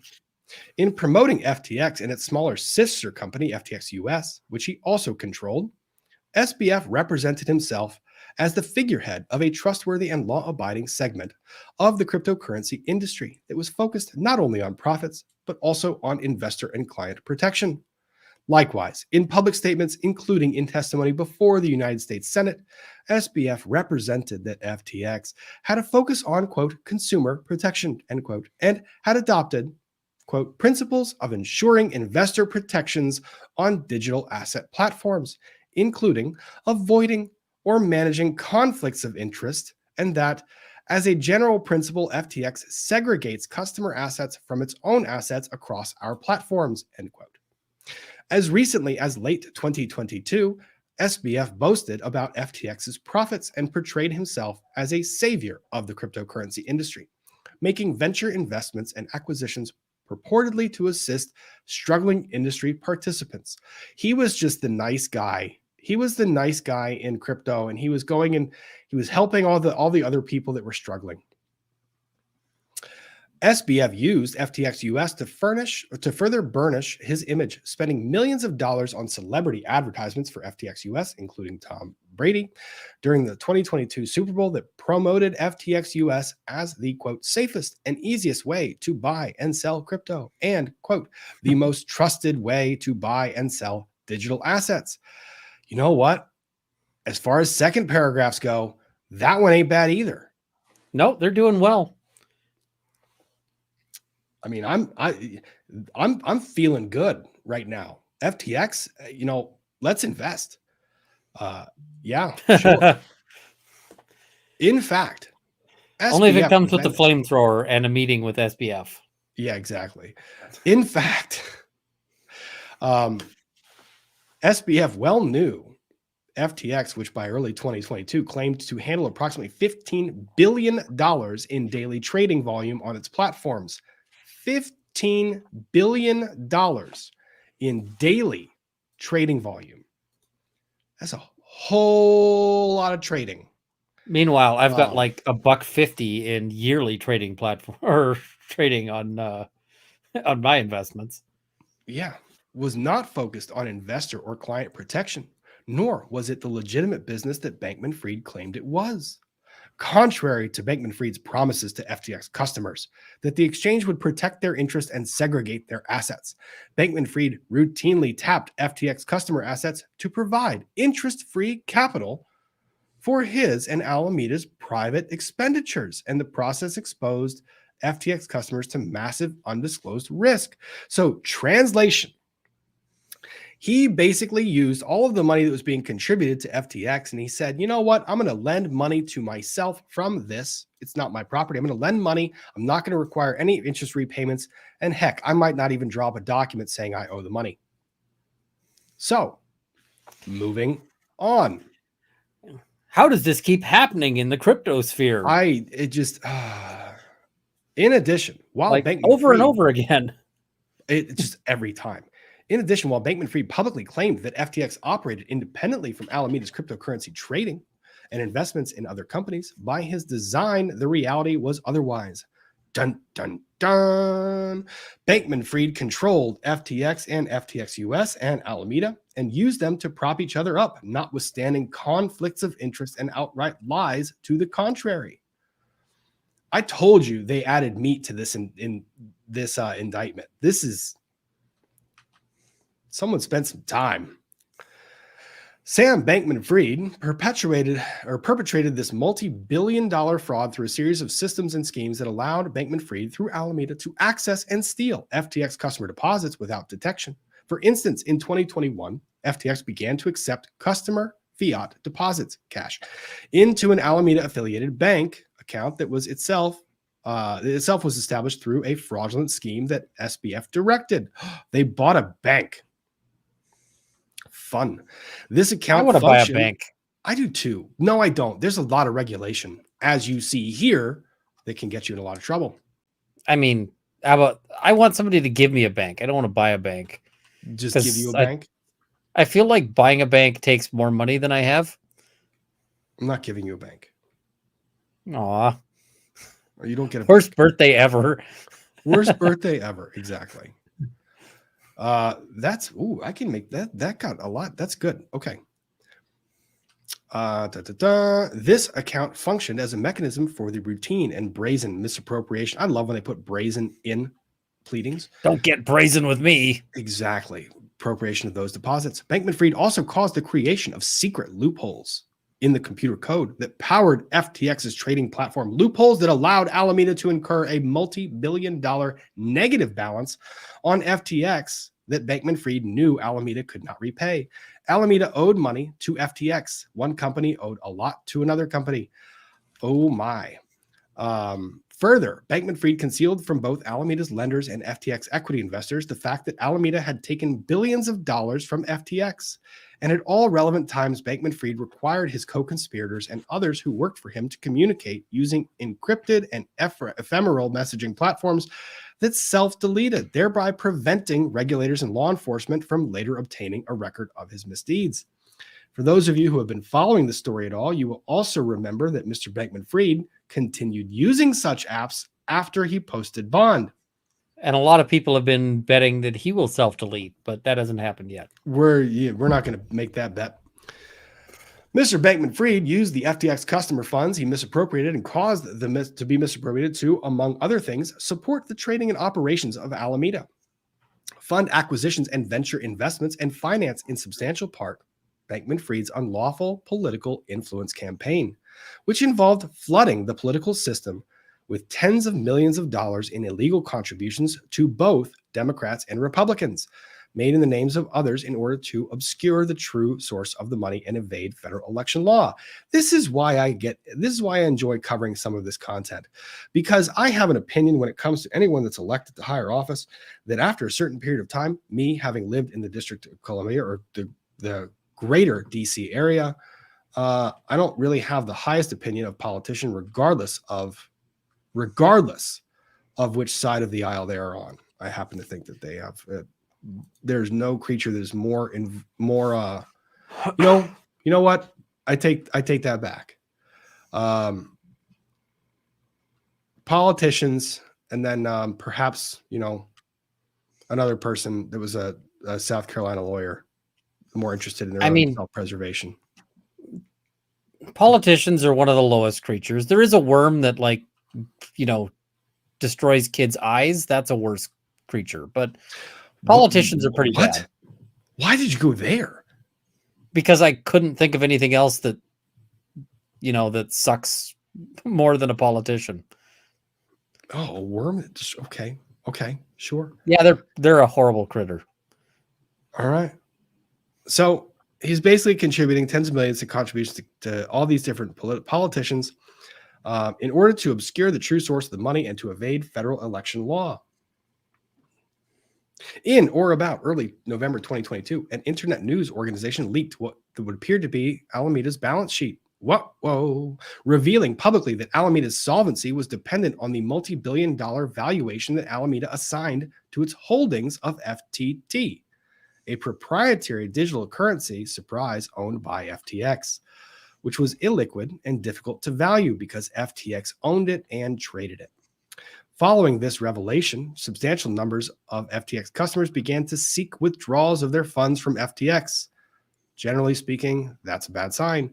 Knowing that FTX had misappropriated billions of dollars in customer funds, Sam Bankman-Fried tried to reassure customers and slow customer withdrawals with what he knew were false public claims about the ability of FTX to repay customer deposits. The security of FTX's specifically, he said that they could. That's the falsehood. The status of the balance sheet.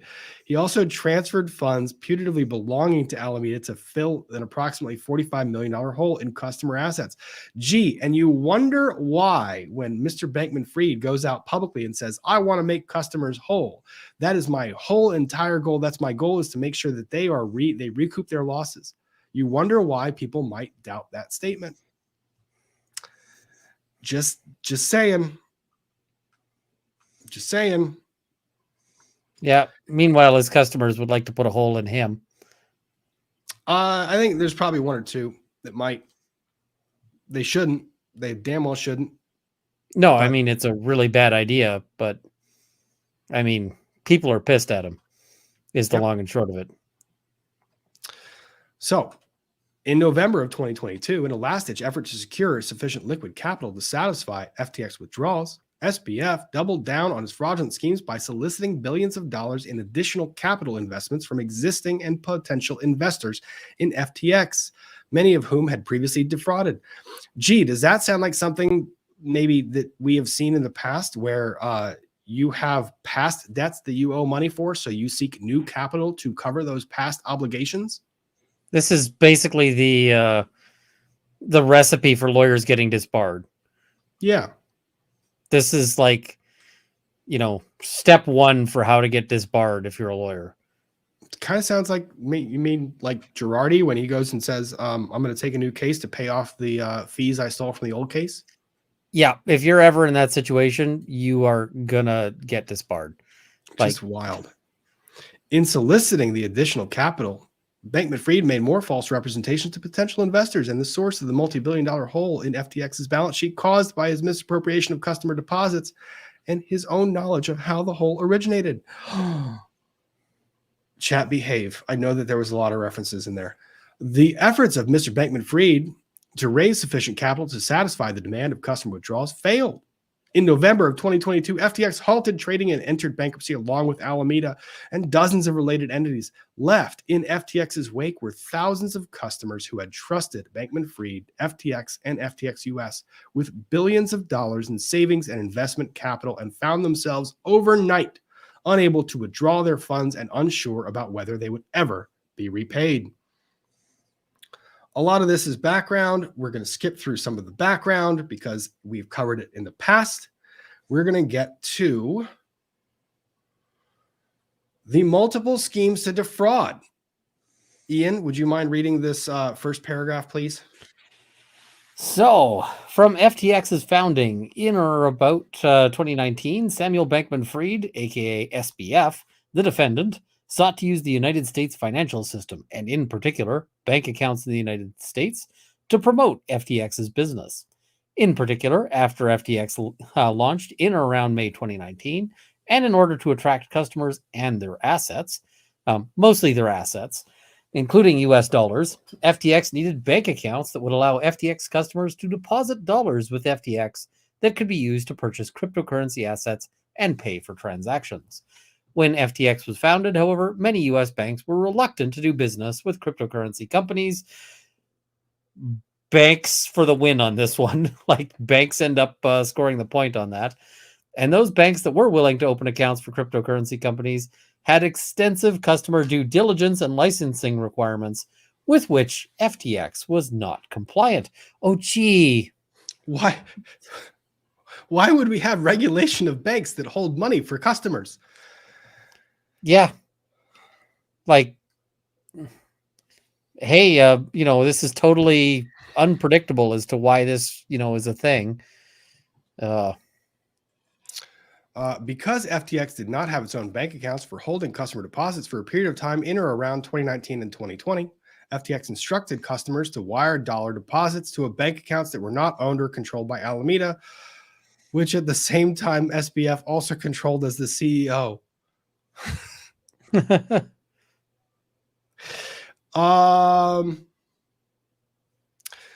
So this is the big trust me, bro moment. Like, just trust me. Like, give the money to this account in this bank, and we'll just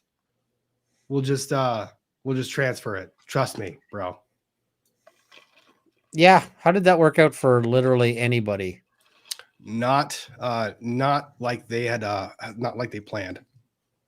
These Alameda accounts had been opened as trading accounts and had been used almost exclusively for Alameda's trading purposes until they were also employed as accounts for FTX to receive and transmit its customer deposits and withdrawals. Alameda never informed the banks where these accounts were held, and these accounts in Alameda's name began to be used in substantial part by FTX to accept customer deposits for and as a vehicle for customer withdrawals from FTX cryptocurrency exchange. Literally, this is a rat hole. Like, this is just, I cannot legally have an account because I would subject myself to regulation. So please put money into this bank that I own and let me transfer it from the bank to this trading platform. Mm-hmm. Is this making you uncomfortable yet? Oh, yes. During the time period in which FTX was using Alameda's bank accounts to receive and transmit customer deposits, SBF and others made efforts to open bank accounts for this purpose in FTX's name.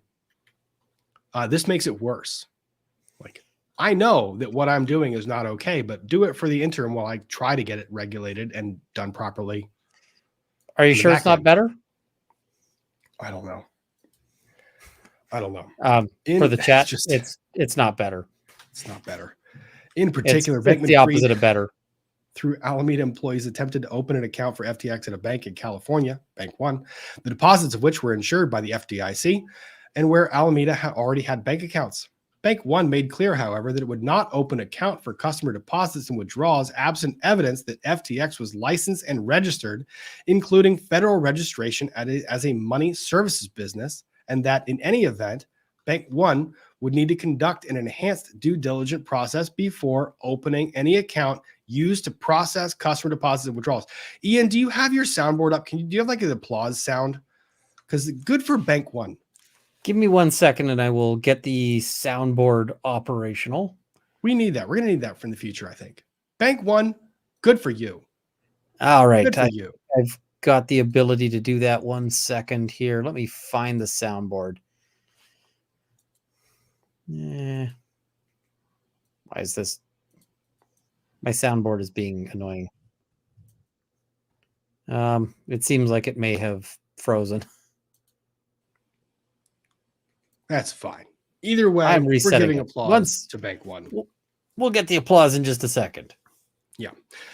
In January of 2020, SBF contacted Bank One about opening an FTX account. SBF learned from Bank One that he should not attempt to open an account for FTX, an international platform at that time. He was further told that if he wished, there you go. There we go. Better late than never. Nope. Now I got to figure out how to stop it. There we go.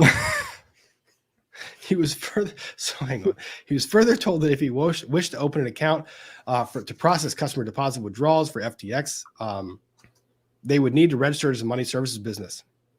While SBF did later register as a money services business in 2020, no attempts were made to make FTX a licensed money services business, and Bankman-Fried never sought to have FTX or Alameda comply with the regulatory requirements of licensure.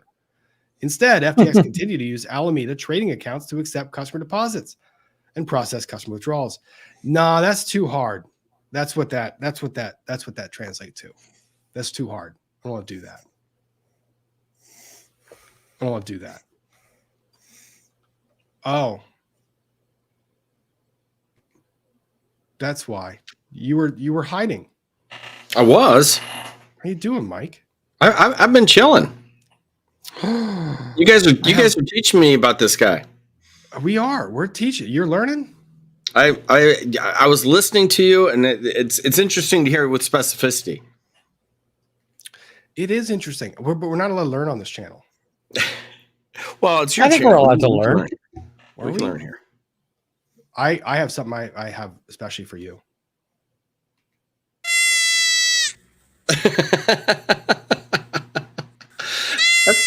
That's pretty cute, What the actually. heck is that? It's a goat. Yeah, No. I think that goat is like 60% Satan. I want a goat now. I'm sorry. That is now life. That is.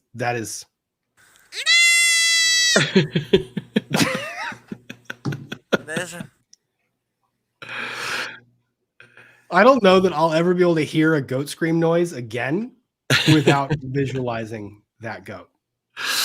That's good stuff. Yeah. So what the hell happened? How does this work? You know what?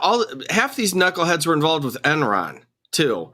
It's wild. And this is what's wild, though. I actually feel bad. A lot of these people, if you're responding to the Nigerian prince, you got it coming. You're just stupid. But these are connected. These people are as connected as they get. Oh yeah, yeah. They're hooked in with every large organization, any university, government organization, banking organization. They got people there saying, "Oh yeah, this is fine." I got kind of more sympathy for the people who get taken. Because it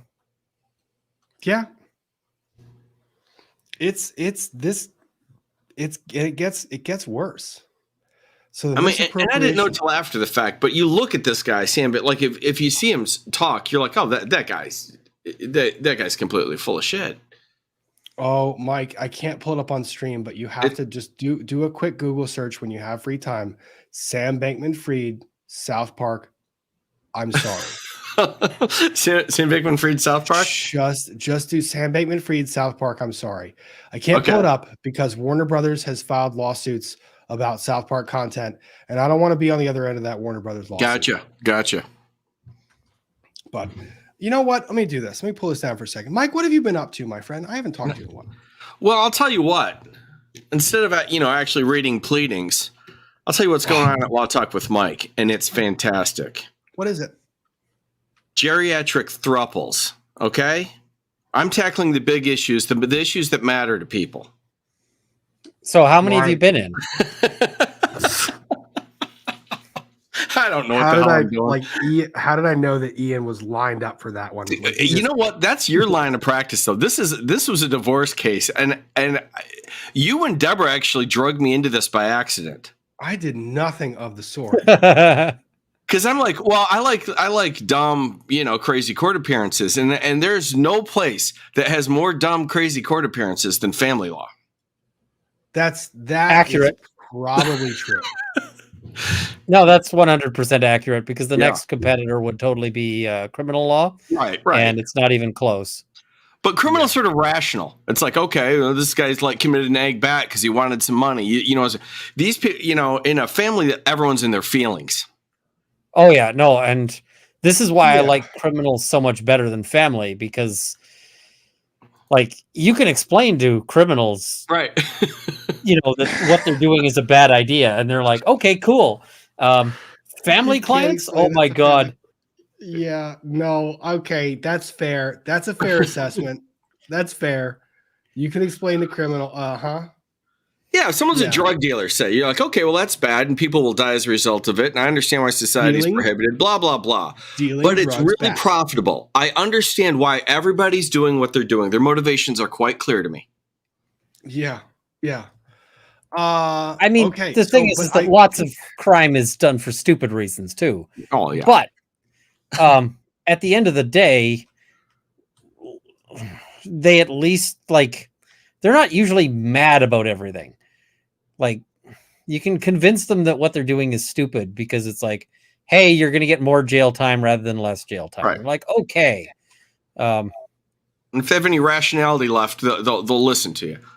Yeah, exactly. This one I just cited, 54-year marriage dissolving. 54-year marriage. They have nothing. They are poor. They are dividing up maybe $120 in assets between the two of them. And they get on and sit there and spout about their throuple for an hour and a half in front of an old conservative Texas judge. Like, who would do that? That's all because you're still emotionally involved. Yeah, I mean, lots of people are. Can we just correct? I feel like that was defamatory. You told me that I dragged you into a geriatric throuple. I take remarkable offense to that. I would do no such thing. I would do no such thing. Well, here's what happened. I got a good family law clip. It's still on my channel. It's clipping along just fine. I had nothing else to do, so I'm like, oh shit, I don't know anything about this. But I'm like, oh, I happen to know Rob and Deborah Davis who knows stuff about this, and they do. They're good, right? So I do it, and then it's like, okay, so I have their cover because I don't know anything. And it was fantastic. Okay. And that's how I fell. That's how I went down the slippery slope of family law. Well, I posed a motion. I suggested a motion for the chat. And I'm embarrassed to see the numbers coming in. This is bad. Okay. We're going to suspend the SBF for a moment. We will get back to Mr. Bankman-Fried. And because Law Talk with Mike destroyed our souls with the geriatric throuple, I'm going to return the favor. It's story time.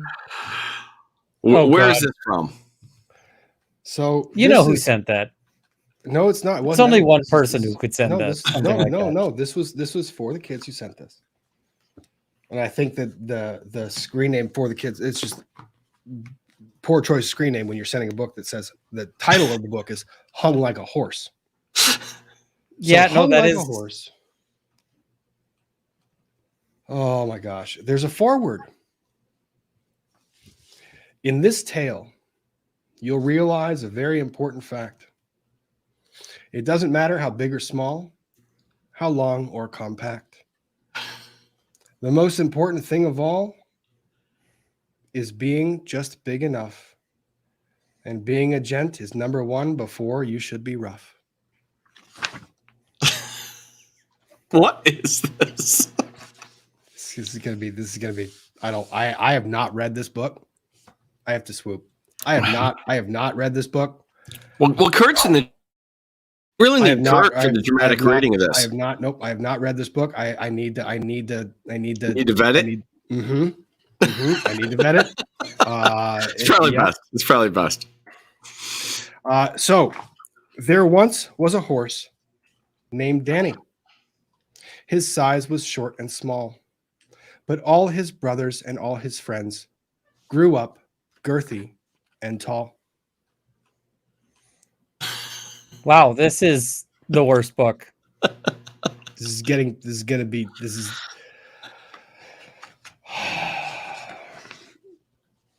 Rob, though Dan was a small horse, he'd always uphold the law. I got an important question before you continue. Please go on. Is your mom still in the chat? Shit.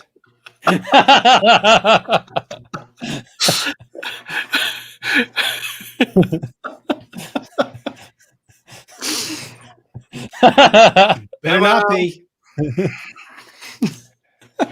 Oh. Emily is requesting that we do our version of Code Red. I think I will oblige. So we are now our version of Code Red. Though Dan was a small horse, he'd always uphold the law. When anyone would start acting up, he'd kick them in the jaw. That's aggressive. That's really aggressive. Yeah, don't do that. That's aggressive. No jaw kicking. Eventually, Danny was sheriff, and some hothead came to town. They always wore blue sashes, and he'd always knock them down. Danny has a problem with violence. Just a wee bit. You know, maybe Danny's violence comes from, being told that he was short and small, and his brothers and all his friends grew up girthy and tall. Just saying. What are you just saying? Let's be real clear. They call it Little Pickle Energy. The gang. Oh God, the name is Bob Roberts. The gang leader, Bob Roberts, was gigantic like no other. Now, his head was huge. I'm getting some requests for you to try to turn on some red lights. They're on. People are saying, Rob said you got to turn on the red light. I did not read this. This to the tune of Roxanne. Is that what's going on? I mean, I can't even follow this. All right. I did not read this fucking book. The gang leader, Bob Roberts, was gigantic like no other. His head was huge, and after a feud, he killed Danny's brother. Whoa. Bob Roberts that's Bob Roberts, the horse. Okay. Although if we go far enough, Rob might actually be the red light. We might. Before his brother passed away, he promised Bob would hang. And with his 2 6-shooter guns, he brought down Bob's whole gang. Little Danny. Oh, Danny boy. Oh, little Danny boy. Like, how's he operating those guns? I don't know. I don't understand so many of this. Like, people were asking the question, like, why do they suddenly go to murder? Yeah, the furry cup that Emily, they're just these books. Murder is an important part of life. Well, I don't know about important. I mean, we cover it, but sure.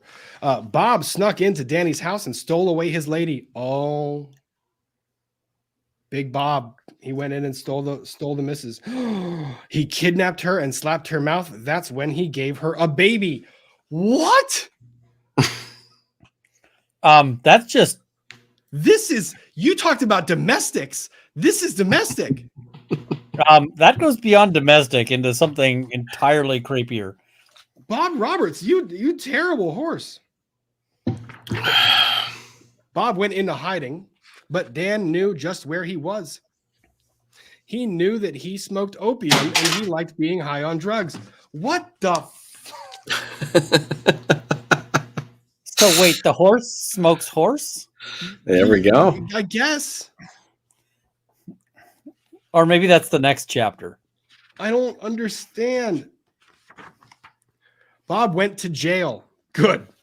The whole town cheered the end of this disaster. The judge would say, "Tomorrow you'll hang. Good riddance, you goddamn bastard." Oh, that's so. There's oh, poor Danny. Look how small Danny is. Poor Bob, who's in jail. You wouldn't believe what happened next. It's true. There was a reporter. "I'm twice your size." Bob's last words. He cried. Dan said, "You're 6 feet shorter." Oh no. That got real dark. 6 feet underground? Seriously. Also, it's gonna be real hard. Yeah, you know what? Oh, I get it.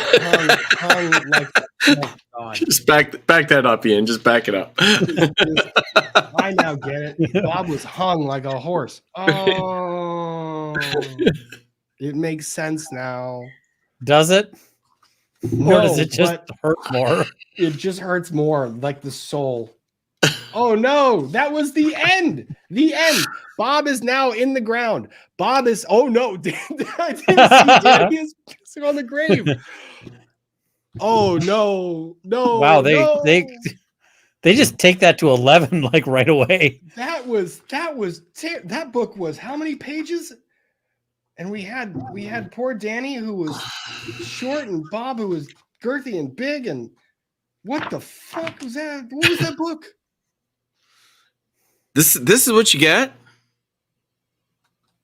I'm so confused. Did a viewer send this to you? Yes. Did the viewer like you?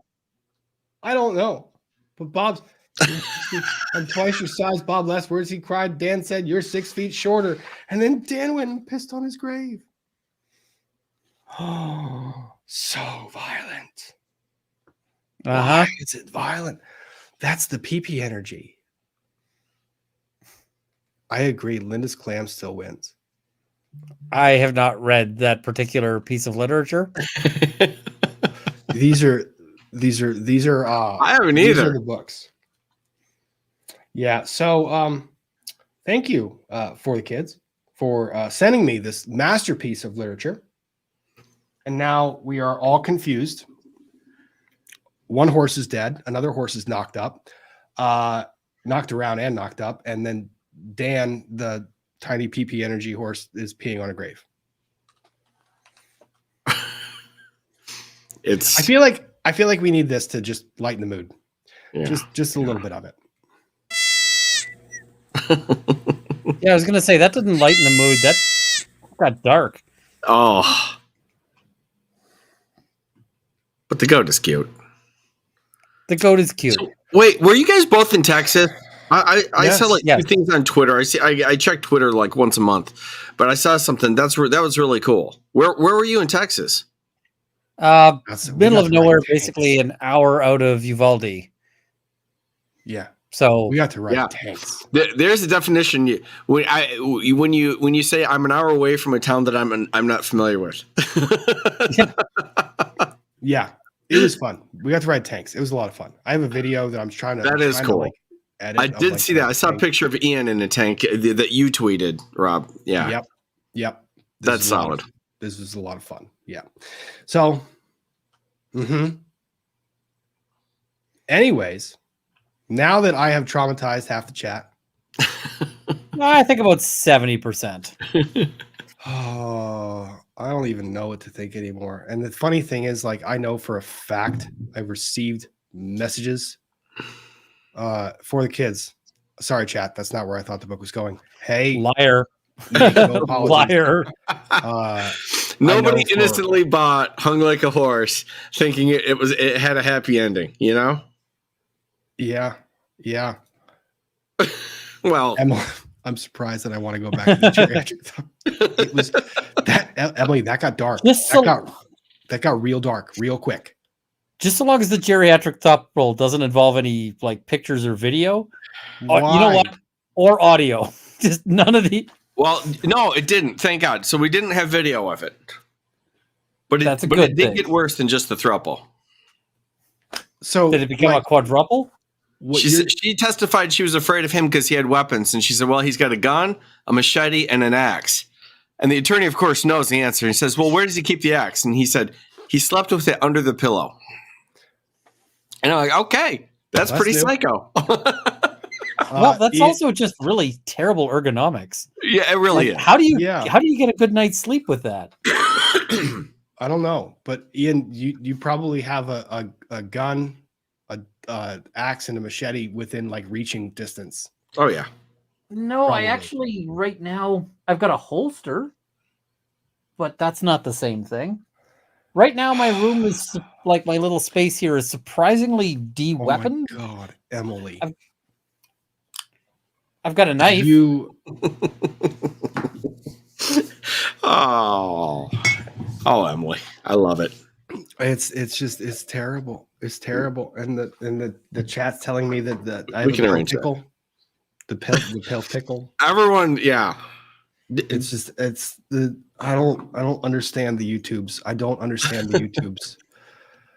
I mean, it's not hard to understand the YouTubes. You just have to remember that they're mostly full of malice, and I don't that's think just so. how they roll. That was love. You know, it takes a fair amount of love and trust to talk about a geriatric throuple. I mean, And a hung I horse. guess. Oh, I it mean, was something. it's fine. It's fine. Now I feel weird going back to like FTX and talking about SBF. But you know, Hey, why not? why not? Let's go to something that's a little more exciting about that one, though. I can't right now. I don't know.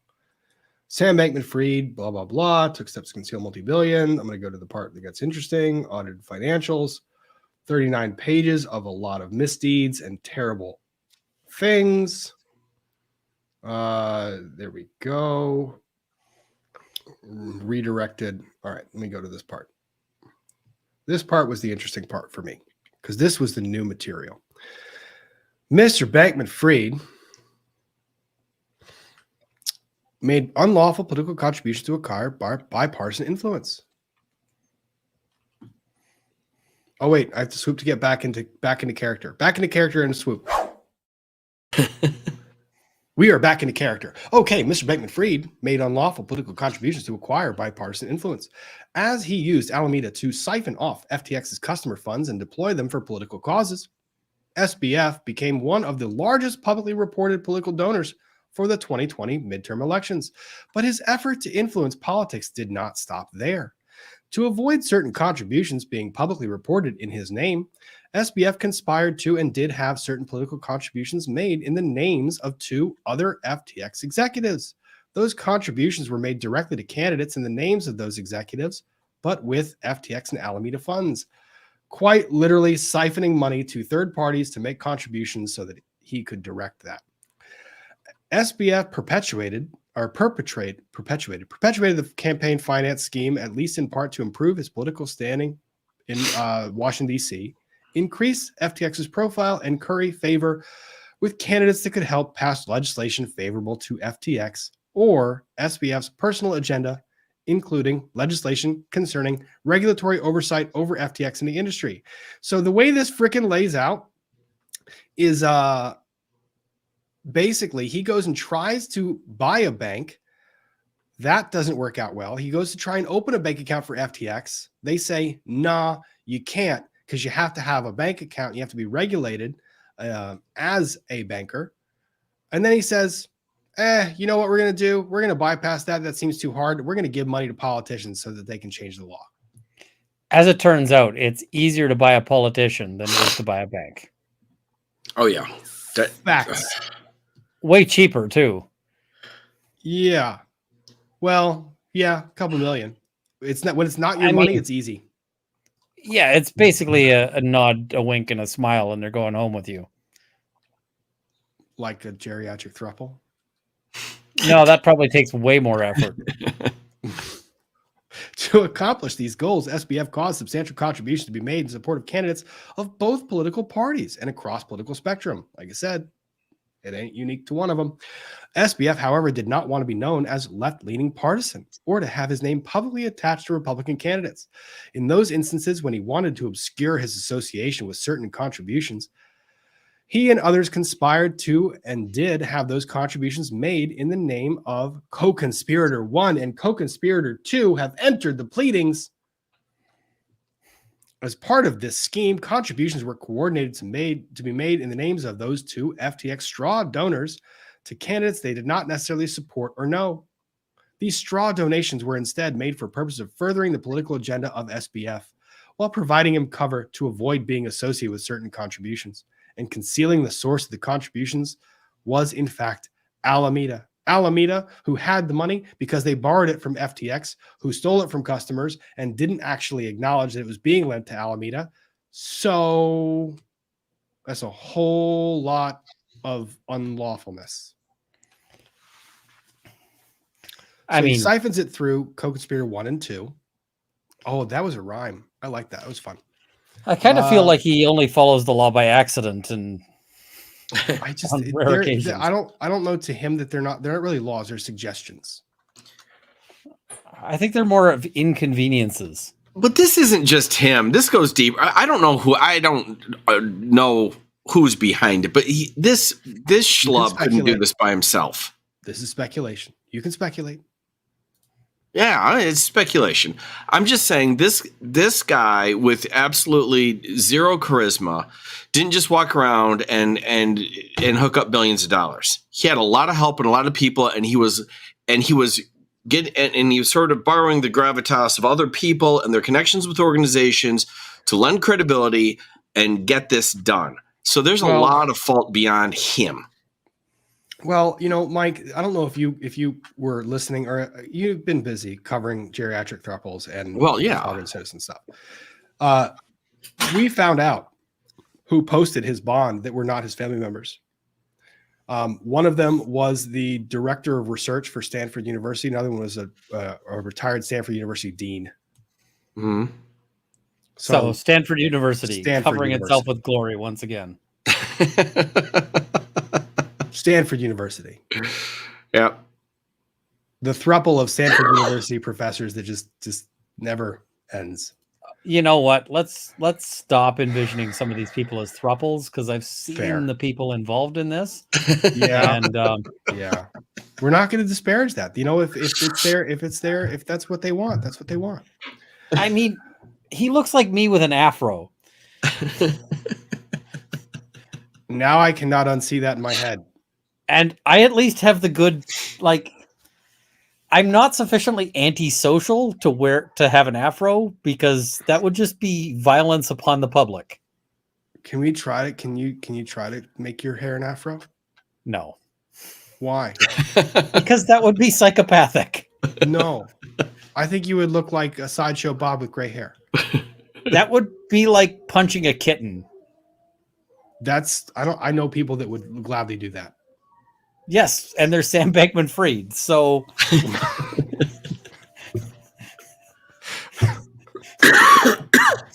for instance, Sam Bankman-Fried and others agreed that he and his co-conspirators should contribute at least $1 million to a super PAC that was supporting a candidate running for U.S. Congress and appeared to be affiliated with the pro-LGBTQ issues, and selected co-conspirator 1 to be the contributor. A political consultant working for Bankman-Fried asked co-conspirator 1 to be the contributor, or asked him to make the contribution, and told said individual, in general, you being the center-left face of our spending will mean you giving a lot of woke shit for transactional purposes. You being the center left facing of our spending will mean you giving to a lot of woke shit for transactional purposes. How'd you like that text message being read back to you in court? Co-conspirator 1 expressed discomfort with making the contribution in his name, but agreed there was not anyone trusted at FTX who was bi or gay in a position to make the contribution. At the direction of Bankman-Fried and individuals working with him, co-conspirator 1 nonetheless made the contribution. Likewise, it was the preference of Mr. Bankman-Fried to keep contributions to Republicans, quote, dark. In keeping with that preference, co-conspirator 2, who publicly aligned himself with conservatives, made contributions to Republican candidates that were directed by Bankman-Fried and funded by Alameda. From at least March 2022, SBF and his co-conspirators began coordinating political contributions paid for using FTX and Alameda funds through an encrypted, auto-deleting signal chat called donation processing. From time to time, SBF and his co-conspirators substituted other individuals in his place for contributions originally intended to be made in his name. For instance, shortly before the midterm elections, an FTX employee was directed to wire $107,000 pocket change for Bankman-Fried from Bankman-Fried's personal to New York State Democratic Committee, and then was asked by SBF to update this from 107 to a 107K contribution from co-conspirator 1. Well, that's illegal. In total, go ahead. Oh, I'm just saying they get up to some stuff, don't they? They don't fuck around. And they buy a bunch of real estate with money that's not theirs. In total, between in or about fall of 2021 and November 2022, so essentially a year, SBF and the 2 FTX executives who served as straw donors collectively made millions of dollars in contributions, including in, quote, hard money, contributions to federal candidates from both major political parties. The money used to make these donations originated from Alameda bank accounts and included funds that had been deposited by FTX customers. Don't worry, make deposits with us. You'll grow your account and we'll just spend the money on political donations.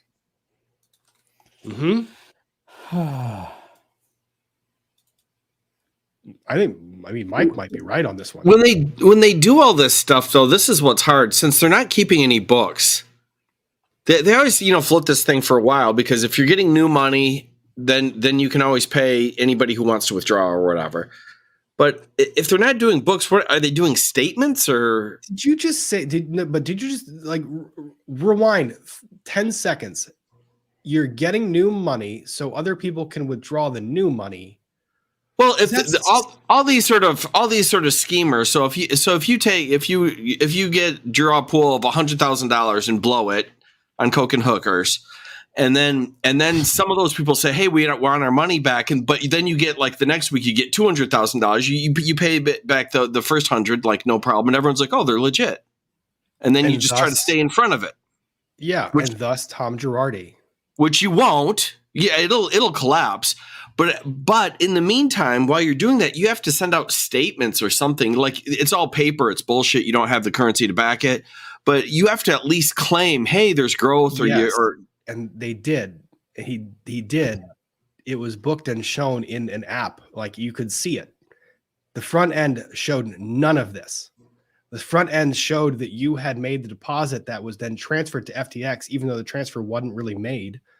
Right. Where it was made and loaned back to Alameda.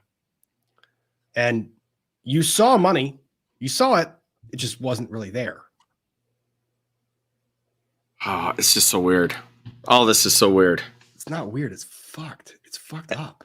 And then it's also kind of hard to regulate, even so, though, because now you're dealing with sort of a blockchain currency. So you can create a bunch of delay and bullshit with that, because a bunch of people aren't going to understand that.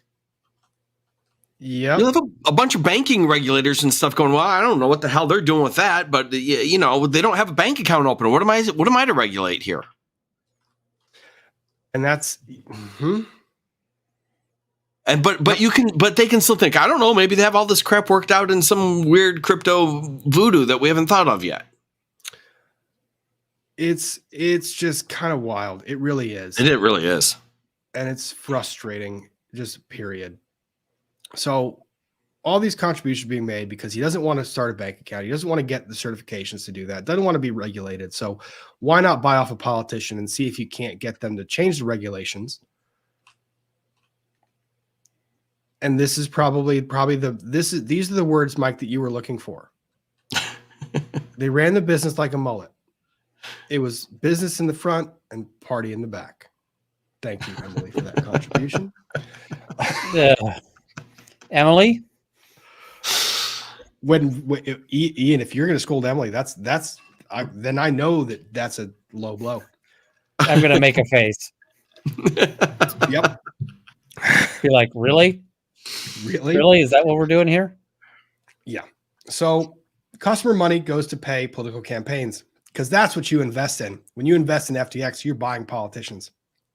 Good corporate motto. Great corporate motto. So in total, they made over 300 political contributions totaling tens of millions of dollars that were unlawful because they were made in the name of a straw donor or paid for with corporate funds. In dozens of instances, the use of straw donors allowed him to evade contribution limits to individual donations to candidates whom he had already donated. As a result of this fraudulent conduct, he and his co-conspirators caused false information to be reported by campaigns and PACs and FEC, which had the result of impairing and impeding the FEC, Federal Election Commission's reporting and enforcement functions. And it really got in the way of the false information that they were going to report on their own. Yeah. So that was very inconvenient for them. Yep. Ian, they're just sitting there like, what's that? Can we give you a mullet? No. There'll be no mullets. I'm actually allergic to mullets. That was a spicy brain comment. I just thought of it. Like, who has long hair that we can give a mullet to? No, I'm allergic to mullets. Are you sure? I am going to say yes. I'm not going to let this go. This is going to be, we're going to table this discussion. We're going to table this discussion. And then when you're sleeping one day and we're hanging out, I'm just going to and you're just going to have one. I'm not going to lie. Ian came up. I was on another stream a little earlier. It happened to contain a long-haired Swedish gentleman. And half the people are like, is that Ian? I know the guy you're referring to. You do? Nicholas? Yes. Nicholas, yes. Yeah. Well, I don't. Awesome. It was the first time I met him, and it was just funny. Yeah. Let me see if I can't fix something. Let me see.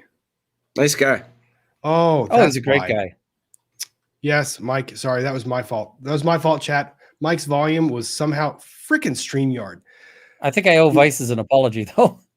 Was my volume up while I coughed into the mic? That's not good.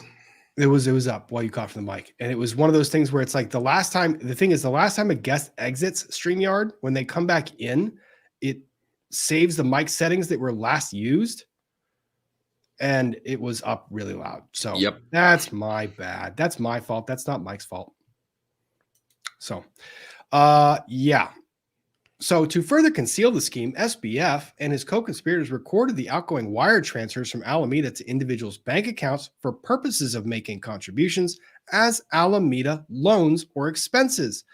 Well, that's not good. But unlike other loans that were made to FTX executives, including Bankman-Fried, co-conspirator 1 and co-conspirator 2, these outgoing wire payments were not documented in agreements or on term sheets. There you go, Ian. There's your documentation. And there were no set interest rates, no interest payments, no collateral, and no evidence of repayment. So they weren't loans. So they were just gifts. I would like to borrow some money on these terms where they just give me the money and then forget about it. Just, may I please borrow some money from you? Yes, I would like nope, no contract. Like, again, I go back to Enron. With these fraud schemes, there's people who run a legitimate business and it goes sideways. Then they start doing illegal stuff to cover the problems. Then there are people who just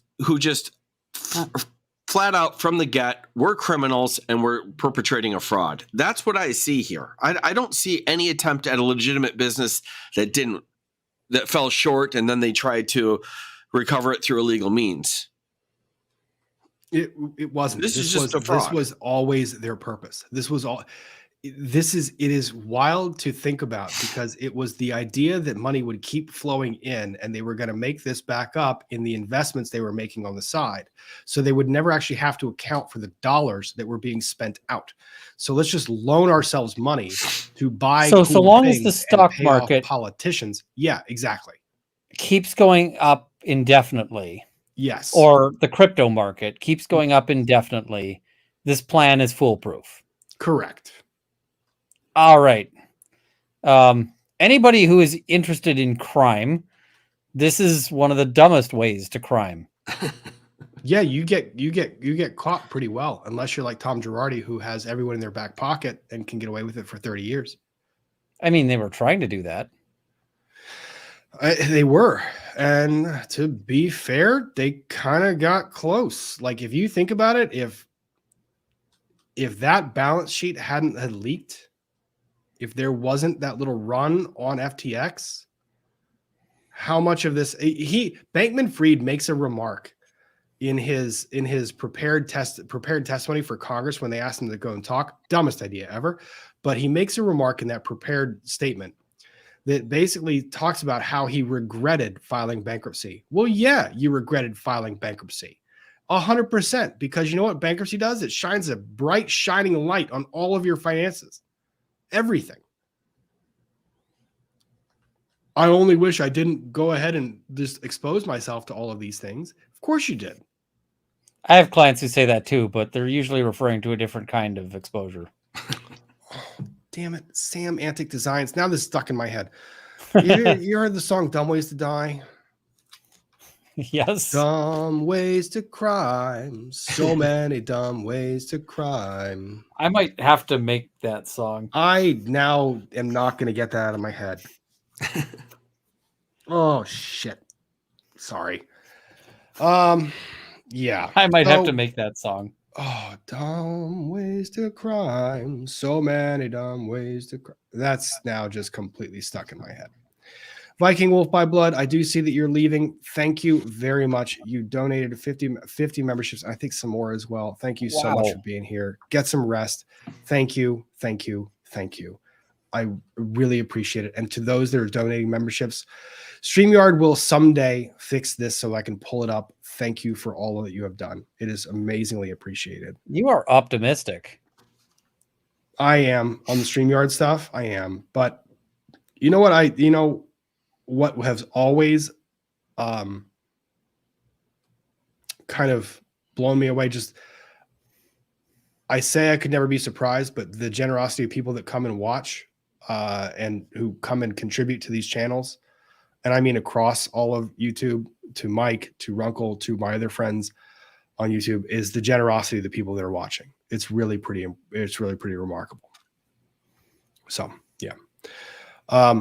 So instead of tracking the loans, Alameda internal spreadsheet noted over 100 million in political contributions, even though the Federal Election Commission records reflect no political contributions by Alameda for the 2022 midterm elections to candidates or PACs.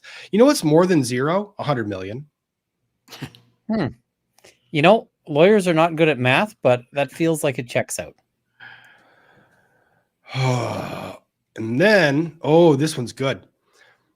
My favorite part. Allah, Alex Murdaugh.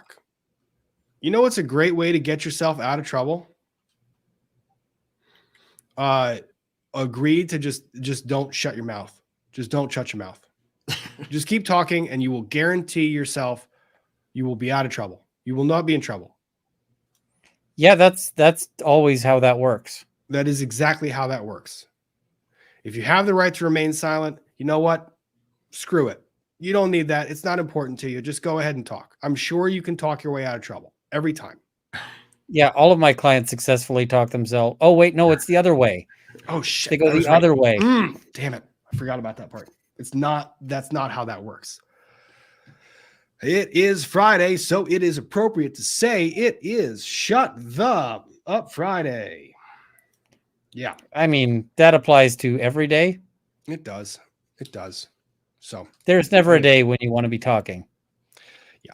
So on November 2nd, an online news publication published an article that appeared to leak Alameda's balance sheet, disclosing the predominant portion of Alameda's $14.6 billion of assets comprising their holdings of FTX digital token FTT. So basically, a lot of fake money. Prior to that, Bankman-Fried had engineered the price of FTT, including by directing the Alameda by large amounts of the token to maintain its price when it was dropping. That's market manipulation, and to keep such price manipulation a secret. Over time, FTT became a sizable asset on Alameda's balance sheet despite its illiquidity. Can't get rid of it, can't sell it, not worth it. And Alameda began using it as collateral to obtain billions of dollars in loans from third-party lenders for Alameda, which exponentially increased their ability to obtain sizable loans while at the same time leaving Alameda exposed to significant risk. You don't want to be exposed like that. Being exposed like that's bad. That's the uncertainty. And then we go here. Yeah, don't expose yourself. Don't expose yourself. Internet did the internet things and circulated like wildfire. In an effort to tamp down those concerns about FTX, Alameda, and FTT at the direction of SBF, Ellison, who was the owner of Alameda, well, the listed CEO of Alameda, tweeted on or about the 6th of November a few notes on the balance sheet info that's been circulating recently. That specific balance sheet is for a subset of our corporate entities. We have more than 10 billion of assets that aren't reflected there. Given the tightening in crypto credit space this year, we've returned most of our loans by now. Well, that turns out is not true. And yeah. So, So while Alameda had by that time repaid most of its loans, it had done so by taking money from FTX and from FTX funds that it still owed to FTX. So right now, Sam Bankman-Fried is on the internet Googling how to buy a prison. He probably is. Like the one that I'm going to be housed in for a while. Yeah. It's going to be like all crappy cells and then like this one luxury cell. The luxury suite on the corner. Well, you know what? The trial is in October. So if you're going to do that, you better get contractors in there now. Exactly. Yeah. You don't want to be like dealing with construction while you're there. Yeah. So, okay. And somebody's saying, isn't Sam Bankman-Fried forbidden from accessing the internet? Yeah, he's forbidden from lots of things, like stealing all the money. He did. He's forbidden from doing that. I'll pull that up in a second. I just want to make sure I get through these charges. That's from this. That's the CZ sale, so that he tries to get people to come in. And then we have some screenshots, because you know what else is good? Put your concerns of illegal behavior in text messages. Just do that. It's a great way to not get caught. Police do love when you write down your criminal conspiracies. They really do. Take notes, leave the notebook, highlight it in yellow, and say all of my conspiracies, and just put it right there. Was it The Wire that had, are you taking notes on a criminal conspiracy? Yeah. So on November 6th, Bankman-Fried sent co-conspirator 1 a screenshot of a message from Caroline Ellison that read, I just had an increasing dread of this day that was weighing on me for a long time, and now that it's actually happening, it just feels great to get it over with one way or another. Well, that's an indication that your inner circle is crumbling. And that's not generally a good thing. So FPX or SBF then goes, and we've seen this one before, these tweets that he sent that are going to be read out loud in court. Again, it's just going to be a shit show. Then he starts contacting investors for bailouts, trying to get money. When's the trial? October, the entire month. Don't you think he'll bleed? I think that it's possible. However, I think this superseding indictment probably makes the idea of pleading out a little bit less palatable because they added a lot more charges. Yeah. My crystal ball, which is based on nothing except being alive a long time, is that he ends up taking a plea deal, and it's not great. He's going to have to go away for a while, but there are too many other people that want to protect themselves. That can weigh in behind the scenes to get a more reasonable plea deal for him. So there are, however, you never want to be the last one left standing there without having accepted a plea deal. Right? Mm-hmm. Sam Bankman-Fried is the last one left standing without accepting a plea deal. This week, Nishad Singh, who was the other co-conspirator in this, pled out. So now you have Caroline Ellison, Nishad Singh, and then the other co-conspirator. They've all accepted and they're cooperating with the government for plea deals. Sam Bankman-Fried is the last one standing. But it's kind of like the Maxwell case, where there's a lot of other people. Careful putting those words together on the YouTubes. Oh, you say Maxwell. Well, I'm not getting too specific in it, but it's just like you're the person who's going to take the hit. That's it. Yeah, everyone else is tied off somehow. Yeah, I don't know.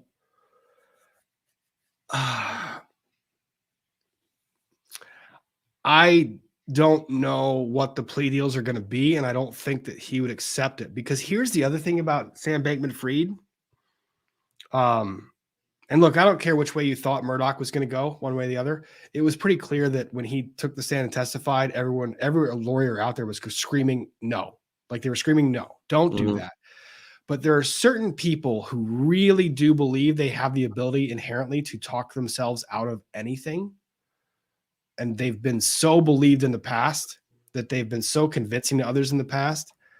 Sam Bankman-Fried fits that bill to a T. Like to a T.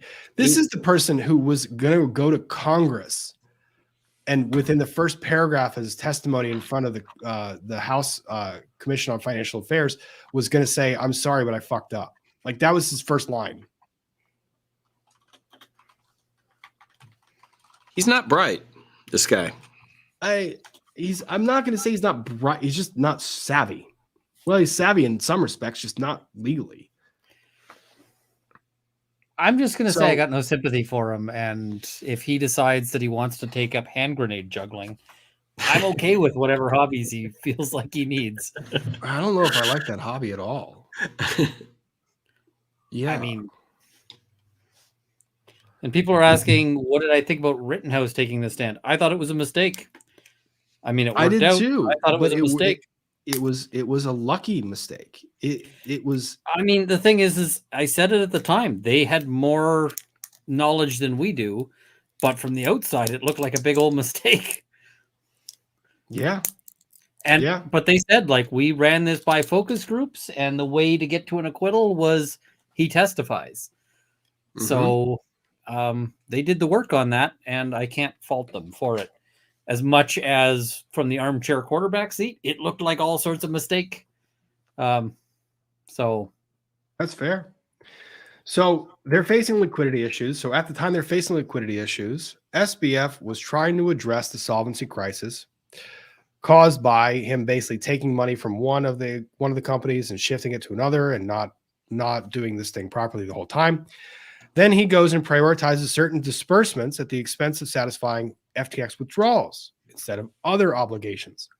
For example, November 8th, the general counsel of FTX US, in a signal chat that included Bankman-Fried, again, great putting this in writing, demanded, "I need to know the fucking truth about FTX US right now," end quote. Soon thereafter, on November 9th, Bankman-Fried was told in that same signal chat that there was approximately $45 million deficit in FTX US customer assets.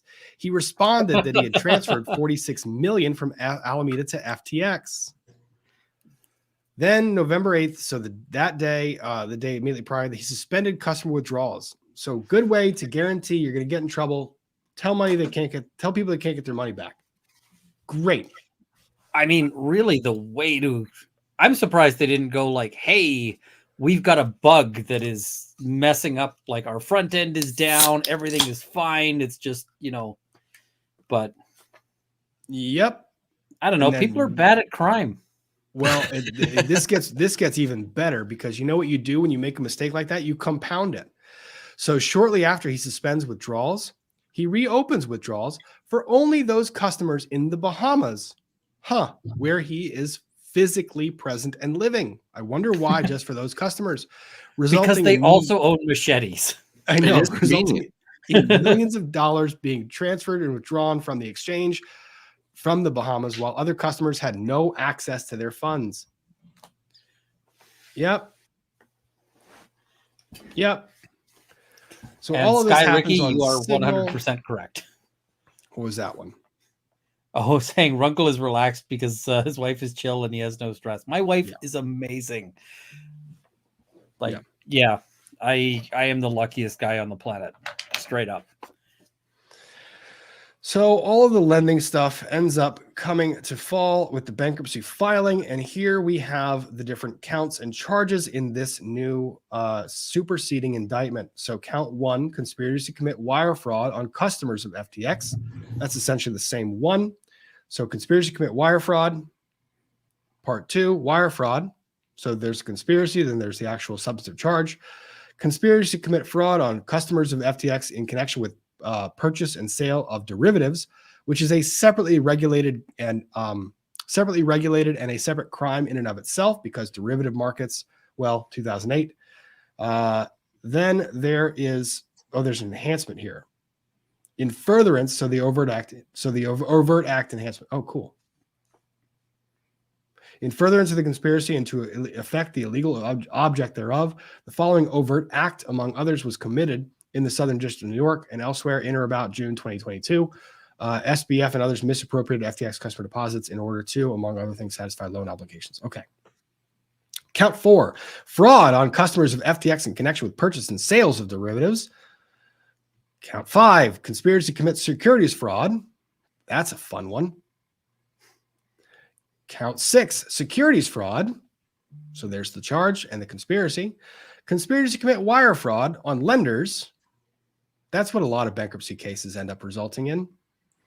Wire fraud on lenders is count 8. Count 9, conspiracy to commit bank fraud. That's all the bank transactions. Conspiracy to operate an unlicensed money transmitting business. Can't buy a bank, can't set up a bank account, so why not? Count 11, commit money laundering. That's a fun one. Count 12, conspiracy to make unlawful political contributions and defraud the Federal Election Commission. And then there's the forfeiture allegations, where the government says, we're going to take all of your shit, and all of your shit, they have labeled here 55 million. Is that million? 55 million. That is million. 55 million shares of Robinhood market stocks in Robinhood markets, which they've already seized. 20 million in U.S. currency, formerly on deposit in this separate account that was seized. 49 million in U.S. currency on deposit in another account, Moonstone Bank. That's the bank that he purchased.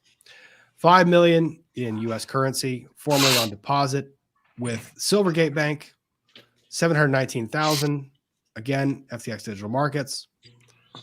Oh my gosh, they went down. They actually listed an account for $1,071.83. Oh my God, he's got at least one account that's less than my net worth. Wow. You know what? The attorney that drafted this, good for you. Don't leave that account untouched. I'm just like, this is the only account that's not greater than my net worth by a lot. Yep. And then another $95 million in this account at Silvergate Bank in FTX Digital Markets. Then he lists these other different accounts. Give me all of your property. Give me all of your land. Give me everything to satisfy all of these different obligations.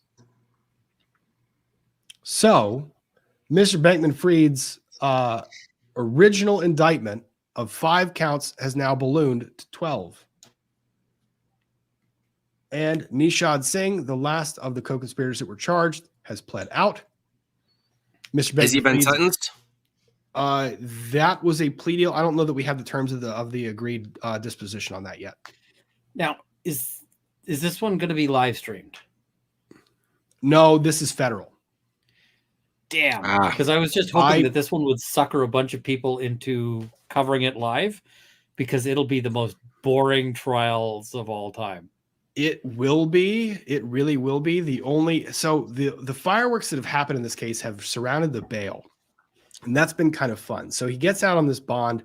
The judge imposes a bond, $250 million, has to be secured by parents signing a house that's not worth what they signed it for.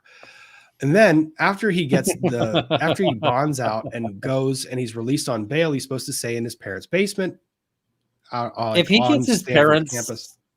if he gets his parents jailed over this, no, I don't think he will.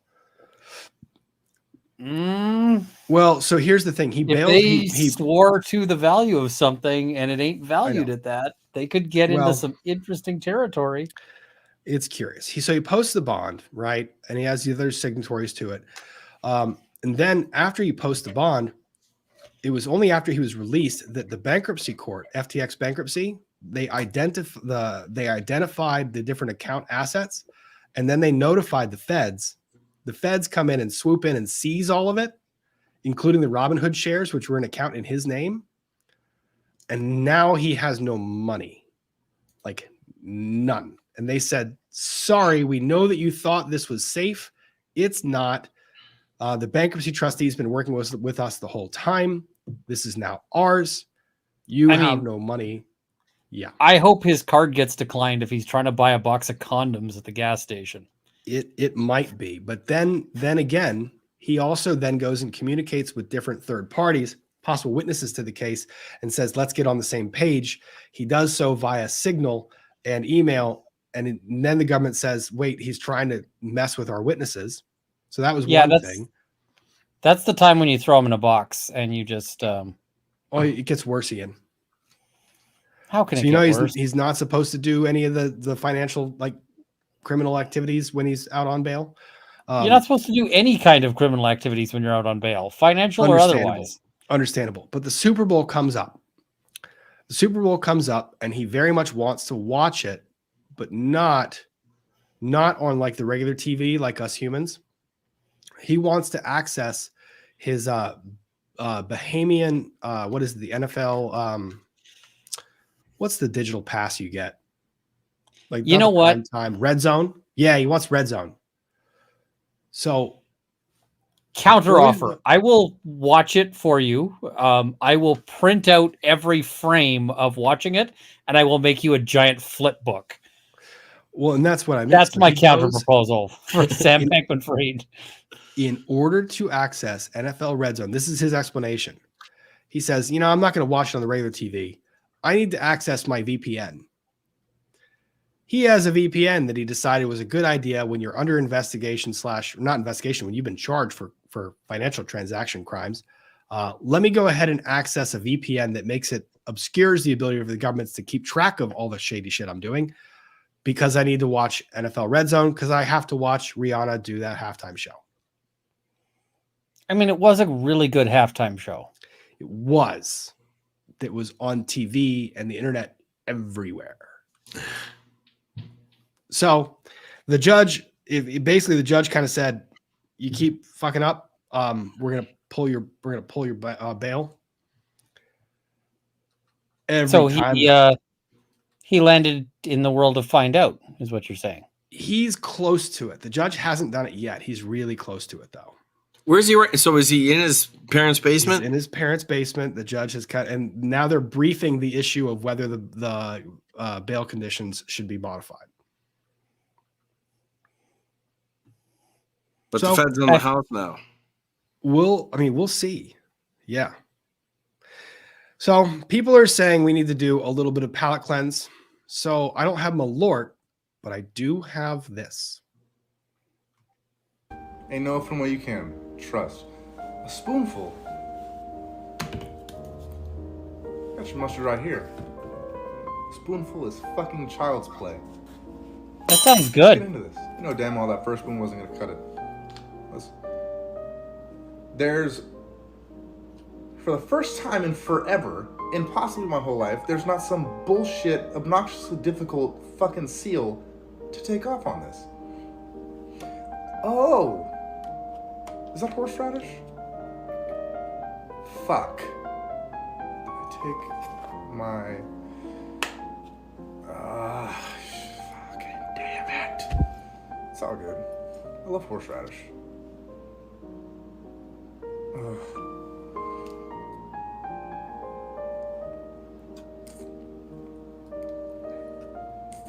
Any votes on how this goes? I mean, hilariously. That's a lot. That's a lot. That's a big spoon. Oh.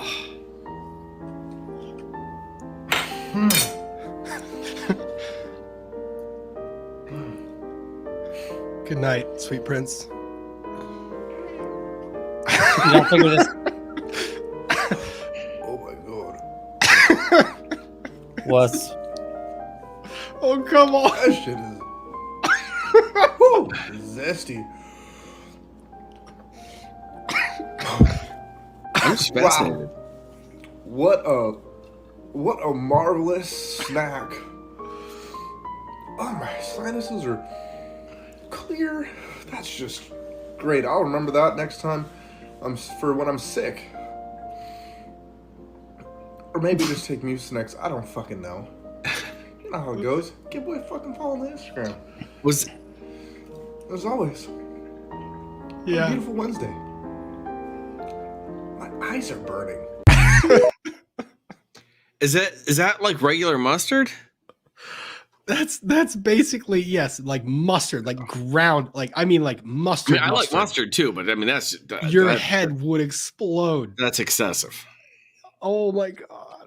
Just every part of your that is so fucking Yeah, it's not really hot, but yeah, it's just too much. It's too goddamn much. The pressure in your fucking head. Uh-huh.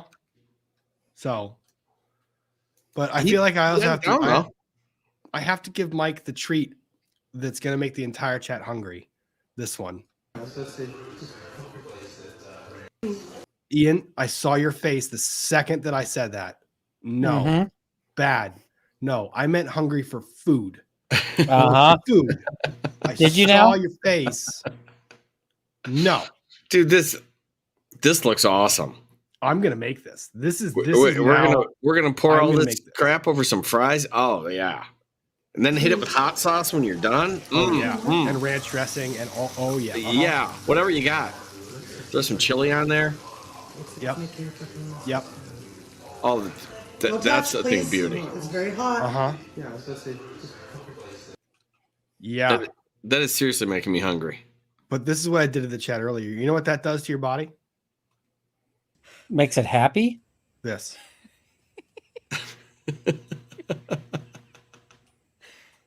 Rob, why can't you just let us have nice things? Because I am here to torture you, because it's Friday, and it wouldn't be Friday if we couldn't decompress from the freaking week.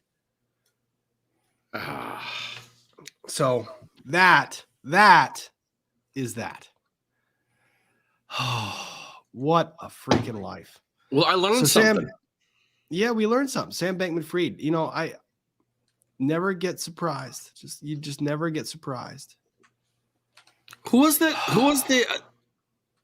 bankruptcy clawback provision that we all went through? That's this one too.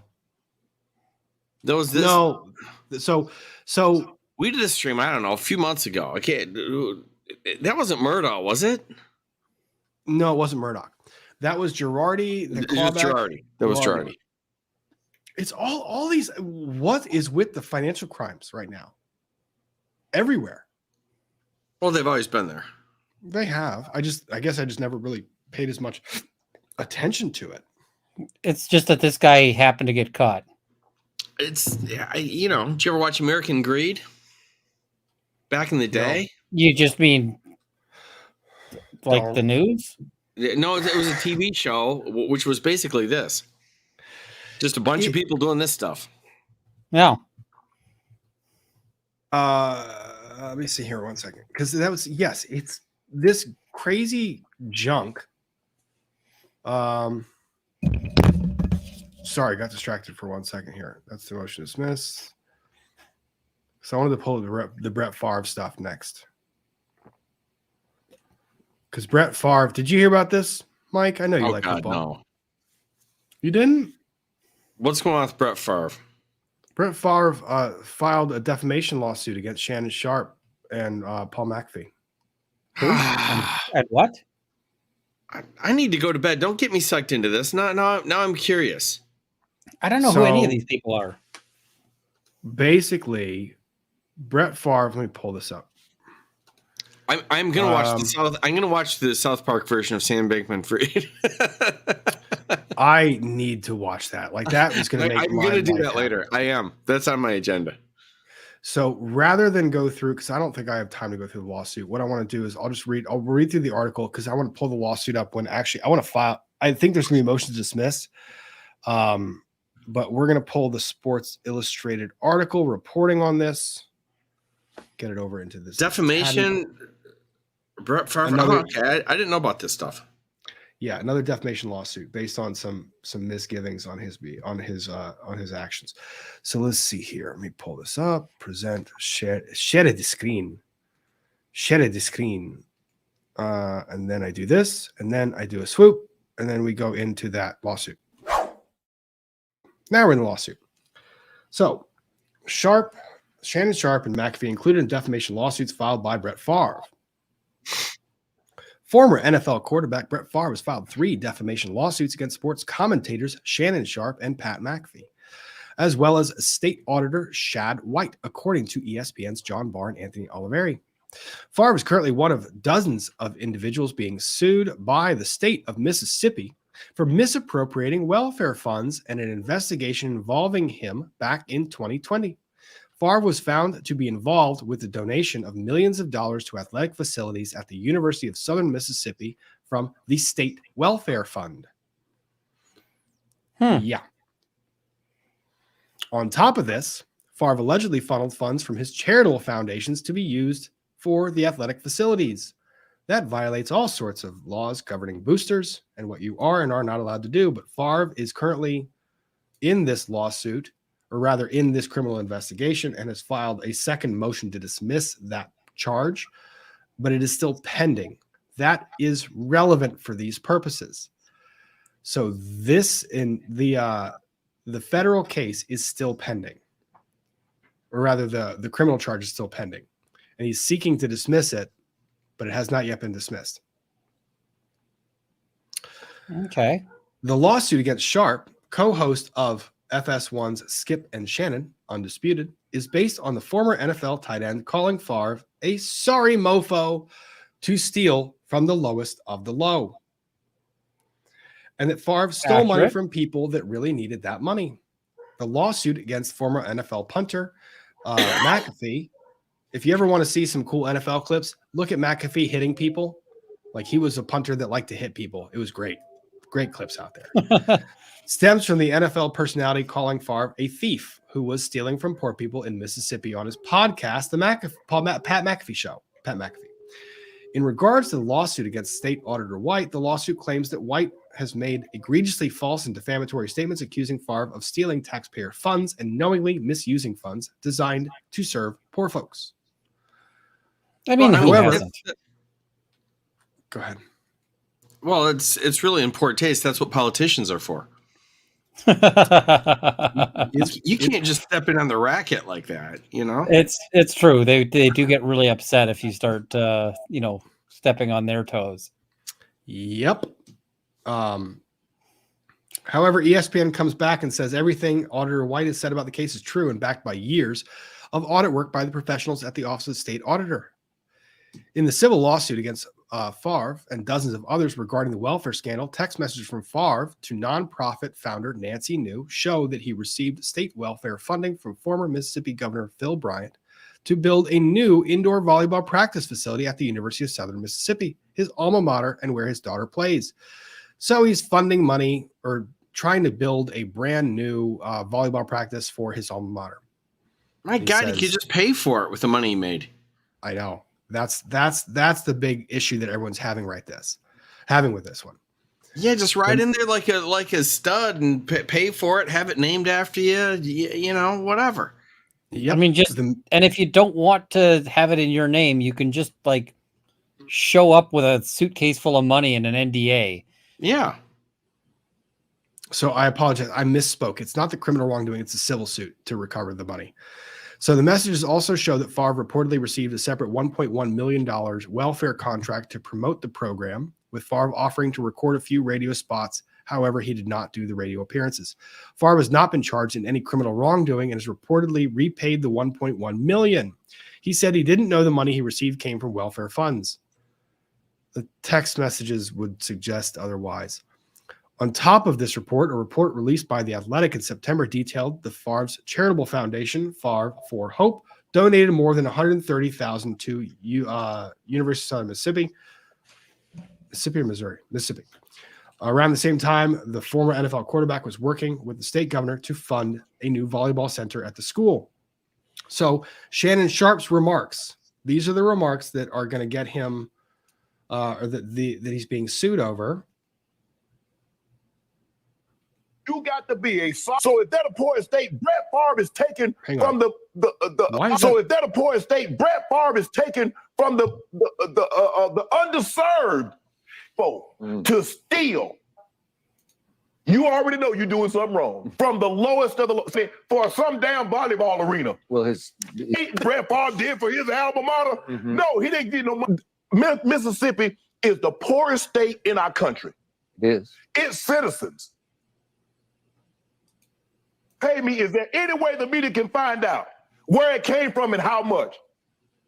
So if you got to ask this question, is there any way the media can find out? Come on, Buffer. Why is this terrible? Come on. Ask this question.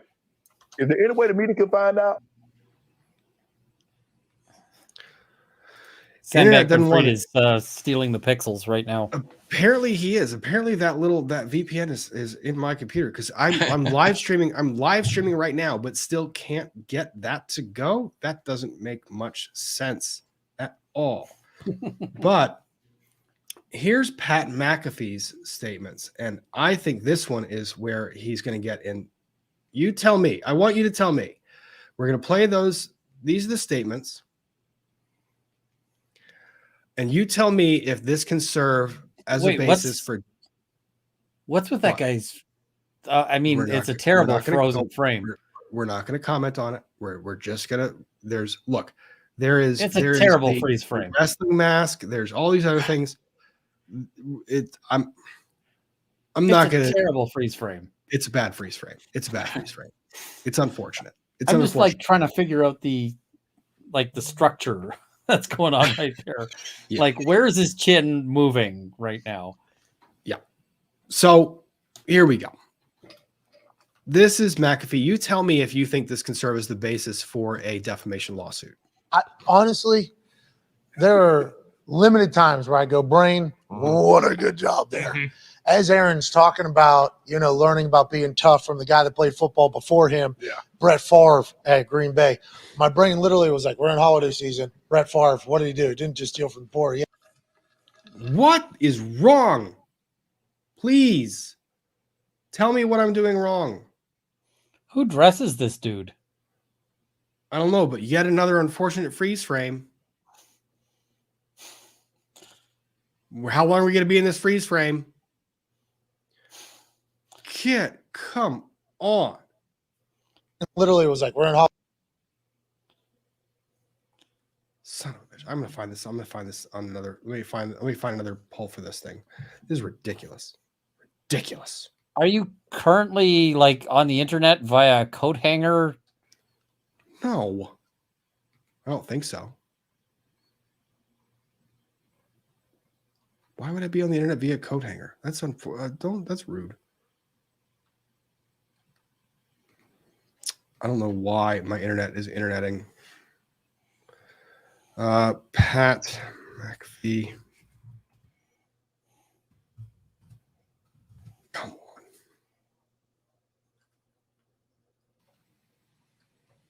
He says allegedly like 9 million times in the interview.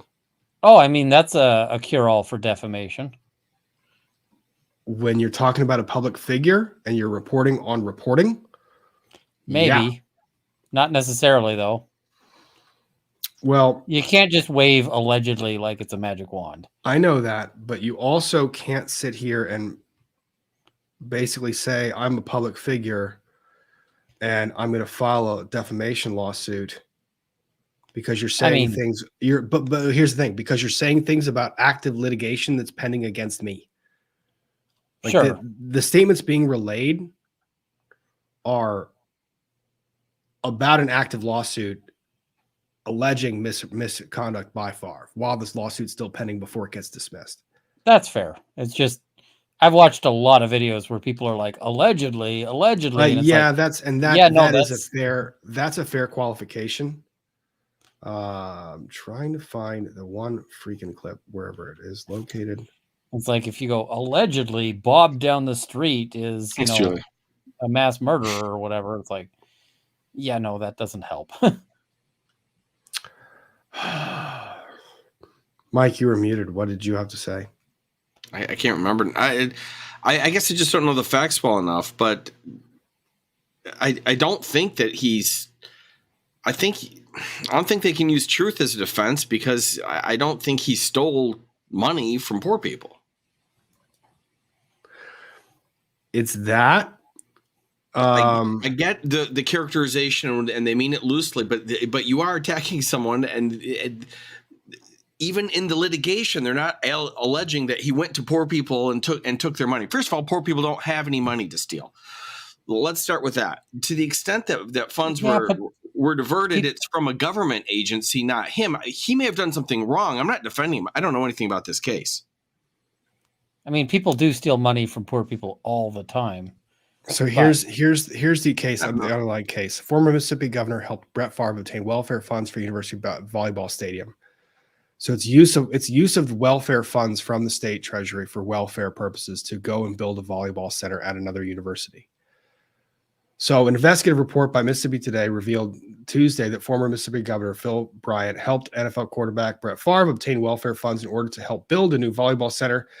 The news organization reviewed text messages from 2017 and 2019 that were filed Monday in the state of Mississippi civil lawsuit over misspent welfare funds. The texts were filed by an attorney representing Nancy New, who's already pleaded guilty to 13 felony counts of bribery, fraud, racketeering for her role in the welfare scheme. New was the founder of Mississippi Community Education Center, which was tasked with spending tens of millions in federal welfare funds to help the state. Auditors determined nonprofit leaders misspent at least $77 million in welfare funds in the largest case of public fraud in Mississippi history. The texts show Favre, New, and Bryant discussing how to divert at least $5 million in welfare funds to build a volleyball stadium at Southern Mississippi. Favre played football at Southern Miss, and his daughter was a volleyball player there at the time the texts were sent. If you were to pay me, is there any way the media can find out where it came from and how much? Favre asked in the text message in 2017. After telling Favre that we never have that information publicized, she circled back to him the next day. Wow, just got off the phone with Phil Bryant. He's on board with us. We will get this done, New told Favre. New is the one, by the way, who pled out to those charges.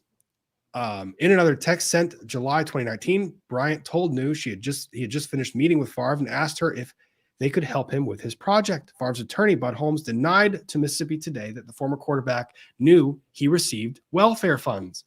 Well, that's kind of interesting because this text message up here would suggest that might or might not be true. In either event, can you say that it's a false statement made with actual malice, knowing it is false, or being made with reckless disregard for the veracity of the statement? Tough. That's tough. I think that's a tough sell. It's a tough sell. The actual malice part, yeah, that's a tough sell with this reporting. So Favre told the outlet in 2020 that he had not discussed the volleyball stadium project with Bryant. Turns out that might not be true. Bryant, who left office in 2020, has long denied helping direct welfare funds to the stadium project, and he did not address the text in a statement to Mississippi Today that accused News defense team of being more concerned with pretrial publicity than they are with civil justice. So he paid back a bunch of the money, but here's the thing. If you pay back a bunch of the money, it doesn't actually do away with the fact that money might have been misappropriated in the first instance. No, in fact, it can sometimes make it worse. Viewed as a confession. Correct. Like, hey, I didn't do anything wrong, but I also paid the money back. It's like, then why did you pay it back if you didn't do anything wrong? Yeah. So, yeah. Hey, I stole your truck, but I totally brought it back doesn't undo the stealing of the truck. Now, to go and say that the statements that were being made were egregiously false is a bit of a stretch for me. Because to go out and say they were egregiously false when these are, I mean, I would honestly go so far as to say they sound in the nature of opinion more than anything else. Let me see if I can get this going right this time. They're arguably false. That's the whole problem here, isn't it? And that's the problem. They are arguably false, and it looks like they're giving. These are talking heads. Are they making factual statements, or are they giving their opinion based on reporting done by other people? This is a questionable case. Yeah, that's It's as questionable as this guy's hair. Defamation's going nowhere. So let's see if this will play this time. If it doesn't, I'll be really pissed. If it does, Honestly, there are limited times where I go, brain, what a good job there. As Aaron's talking about, learning about being tough from the guy that played football before him, Brett Favre at Green Bay. My brain literally was like, we're in holiday season. Brett Favre, what did he do? Didn't just steal from the poor. Yeah. My word, we made it further. I love how he's like, there's limited times in my life that I go, brain, what a good job there. And I was so unsurprised by that. I know. And with like the hair, it's like with the hair that's there, it's like, and there's limited times where my brain is like, good job, brain. Let's see. I mean, my brain sounds like a runkleism, but this guy doesn't. Oh, this is really pissing me off. Suffice it to say. Yeah, I don't know. Suffice it to say, this is one of those things that looks like it's meant to silence the people talking rather than anything else. Yeah, and the thing is a bad defamation lawyer will be like, let's go ahead and file. A good defamation lawyer will be like, do you know that you are going to set fire to your house? Because typically what happens, like you see this over and over and over with like somebody says something and then they sue over it. And now everybody hears about the lawsuit because there's no better way to signal to the world, I am butthurt, than to file a lawsuit. And so unless somebody's done real damage to you, it usually doesn't help. So it really is tough because the thing is, what has he done by filing that defamation lawsuit? He has everyone now looking into the veracity of the statements, and they're reviewing things that might have passed had they not been the subject of this damn lawsuit. I didn't know about this, nor would I have ever known about this if you didn't file a lawsuit. Well, and the absolute worst result of a lawsuit is, hey, we are not giving you the result you asked for because it turns out that the comments made were true. Yep. Like, now you've not only got everyone interested in it, but you've also got case law that says, or you've also got a court decision that says, yeah, what's you the suck. win here? Well, okay, let's say he wins. Let's say he prevails on his claim. What damages does he have? That's the other thing. I don't think he can. Well, it would be defamation per se because admitting or acknowledging or stating someone defrauded a state, I think, is pretty clear defamation per se. So you're in the per se, so you don't have to prove damages, but what's your recovery?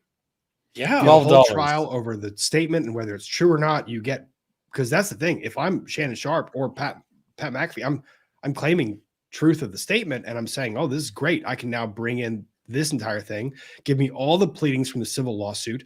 Give me all of that civil lawsuit as it goes forward. Mm-hmm.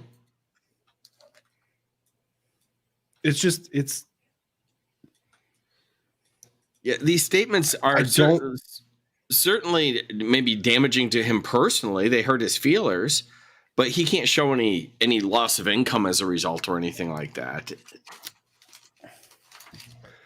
Yeah. This is, but I mean, if they are filed to shut someone up, here's how you don't shut someone up. You don't file a defamation lawsuit against two massive content creators. One, Shannon Sharpe, who hasn't really said anything after that, but Pat McAfee is like, bring it on. He's like, F you. Well, the other thing is that it's going to be hard to claim that the damage, if anything, resulted from this guy. Yeah. As opposed to the damage resulting from the lawsuit itself. Yeah. What do you not get to recover from? The lawsuit. And so I think there's a real good argument to say, listen, they know they have a privilege problem on the lawsuit, and they're trying to, get around that by going after the guy who's mentioning the lawsuit. But that doesn't I think this has got some issues on it. It's a bit of a mess, especially when you go out and look in your lawsuit, if you say egregiously false. Now, granted, you have to plead it was made. You have to make the pleading, and you have to state that it was made with actual malice. That being that it was knowingly false or made with reckless disregard for its truth. But when you put that into a lawsuit, you better believe that every major media corporation is going to pick it up, and they're going to be looking back at this transaction. And how many eyes do you want on this thing? I mean, apparently all the eyes.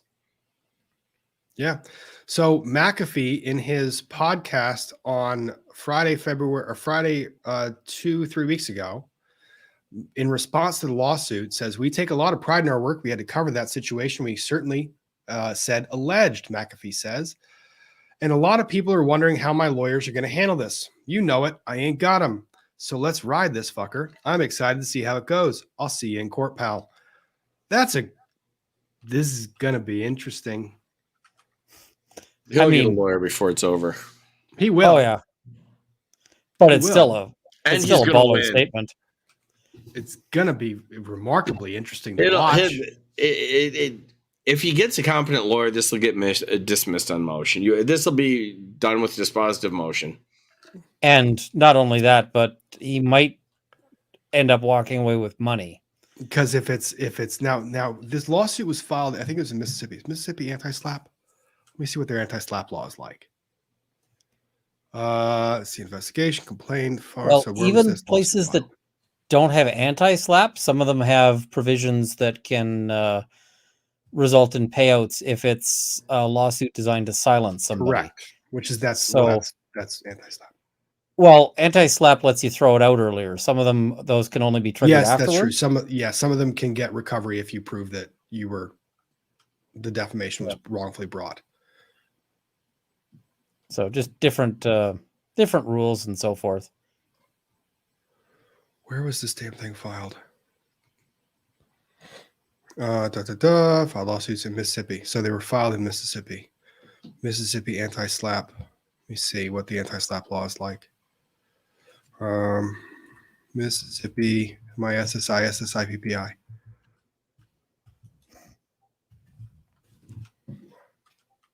No anti-slap. Interesting. Now that tells you why you filed it there. Mm-hmm.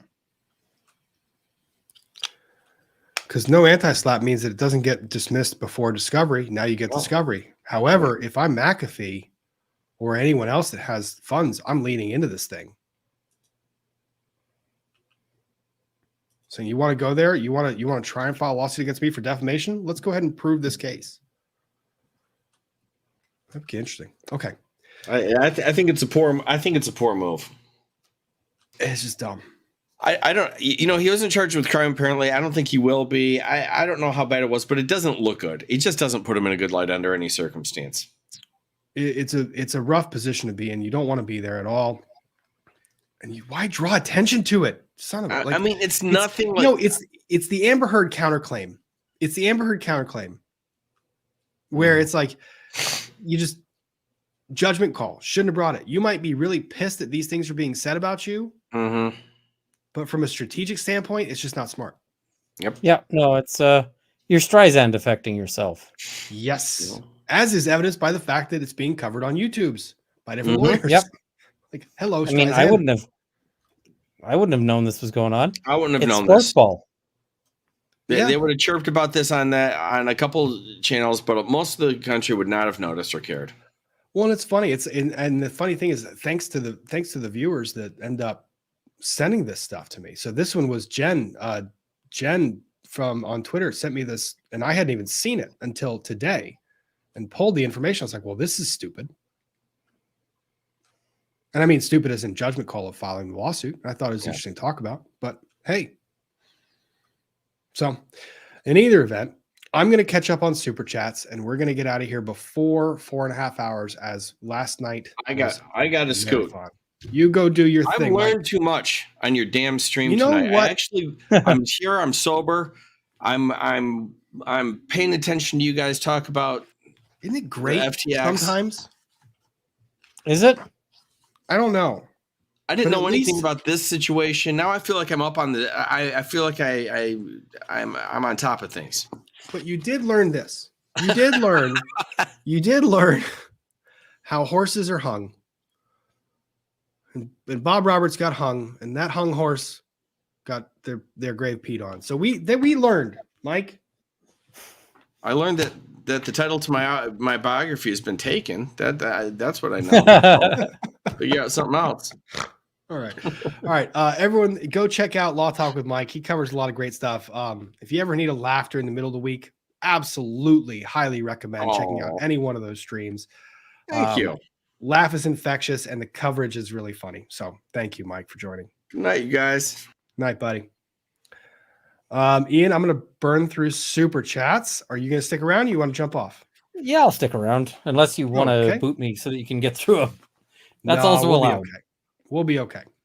I'll just sit here and drink hot sauce. That's fair. You're a crazy person. LJ Peach got called for jury duty during criminal courts next week.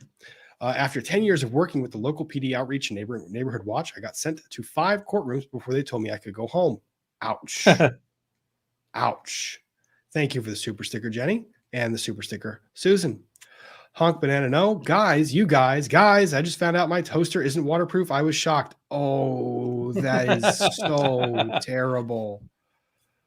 Oh, no. Terrible or wonderful? That's just terrible jokes. Awesome. Alan Fortenberry, SBF wants to make customers whole. FTX. Customers want to make him full of holes. That was the Runkleism of the evening. Freddie Johansson, or Johansson, either way. Pizza with chicken, ham, curry, pineapple, banana, and béarnaise. An hour behind in 1x speed from Sweden. Freddie. What is wrong with that? You're a monster. Who hurt you? Who hurt you? Chicken, ham, curry, pineapple, banana, and béarnaise? Who hurt you? I feel like Sweden maybe needs, I don't know. Moon, question for more Runkle. drinking? Are you allowed in Canada with a DUI? So if you mean as an American, will they let you in? Often not, unfortunately. Really? If you have a DUI conviction, you're not allowed in Canada? Canada is actually really restrictive about letting people in with a record. So there is a way to sort of seek to have that dealt with. But yeah, it's not ideal. I actually think Canada should chill out a little bit on that, but we don't. Canada's, yeah. Fascinating. Okay. I didn't know. Yeah, that. I'm just trying to remember how you go about getting into that because, yeah, they may determine that you are inadmissible. So you may, there are permits that you can apply for and so forth, which allows you to basically ask for either temporary permission or forgiveness or certain things. So if you're looking to come to Canada and you have a criminal record of any kind, including a DUI, you need to you need to go and look at it. And DUIs, Canada takes them real seriously because we don't like the idea of somebody traveling up here and getting smashed and running over a bunch of orphans. Interesting. Or, kids with parents. Either is bad. All right. I learned something tonight. Lisa, thank you. Is Twitter worth 44 billion? Fair point. Truffle Hound. Okay. Precaution is being exercised. Gotham billionaire Bruce Wayne invited his superhero friends to an evening lecture on prudent financial investment. Superman was a no-show. It was a crypto night. How long did that one take? That was pretty good. I like that. That was pretty good. Canonical Heat, hug your mods. I do. Yes. Thank you, mods, all the mods, and all of you that are here. If you guys are still here hanging out after 3 hours, please hit the like button and subscribe. I've really enjoyed doing this. Please hit the like button. It does a great deal for the channel, and I really appreciate being here. It takes 2 seconds. Jenka79, you have got to be kidding me. You're not sending him Salmiak. Huh? Oh, somebody in the chat's got evil plans. I don't like this. I have the hottest gummy bear. I got the hottest gummy bear. That was fun. I'll show you that. Somebody tomorrow. needs to send me that. Oh, yeah. Trufflehound pro tip. This is a good one. Pro tip. If a girl in a hot bikini DMs you about crypto, just ignore him. Really ignore anyone who DMs you about crypto. Did you get the joke? Mm-hmm. Okay, good. Alan Fortenberry, the greatest irony of this FTX situation is that this perfectly mirrors the bank collapse that led to crypto being created. It's kind of funny. Here for years, thank you very much. Finally caught up at 2x speed. Ian and Rob, as two very intelligent and spicy chipmunks, was a hoot. Jen B, thank you. Better late than pregnant. Oh my word. Canonical That's a little Heat, spicy. thank you. Makes note on what to get Ian for Christmas. Ooh, I think that's that a surprise. was when I was Now you talking have about to remember getting a bank. when we were doing that. Yeah, give him a bank. That was the banks. Okay. KW. Although it could have also been hot sauce, although my wife is letting me know that I may have too many hot sauces. No, I disagree, but there's no such thing. Sacrifice the baby goat to Beelzebub. No, the baby goat. The baby goat is Beelzebub. Is awesome. The baby goat is awesome. The baby goat is staying on. I'm keeping the baby goat. Susan Faria, thank you. Malort time. We did not get that. We got mustard. Nicole, Christine, geriatric thruples were not in my bingo card tonight.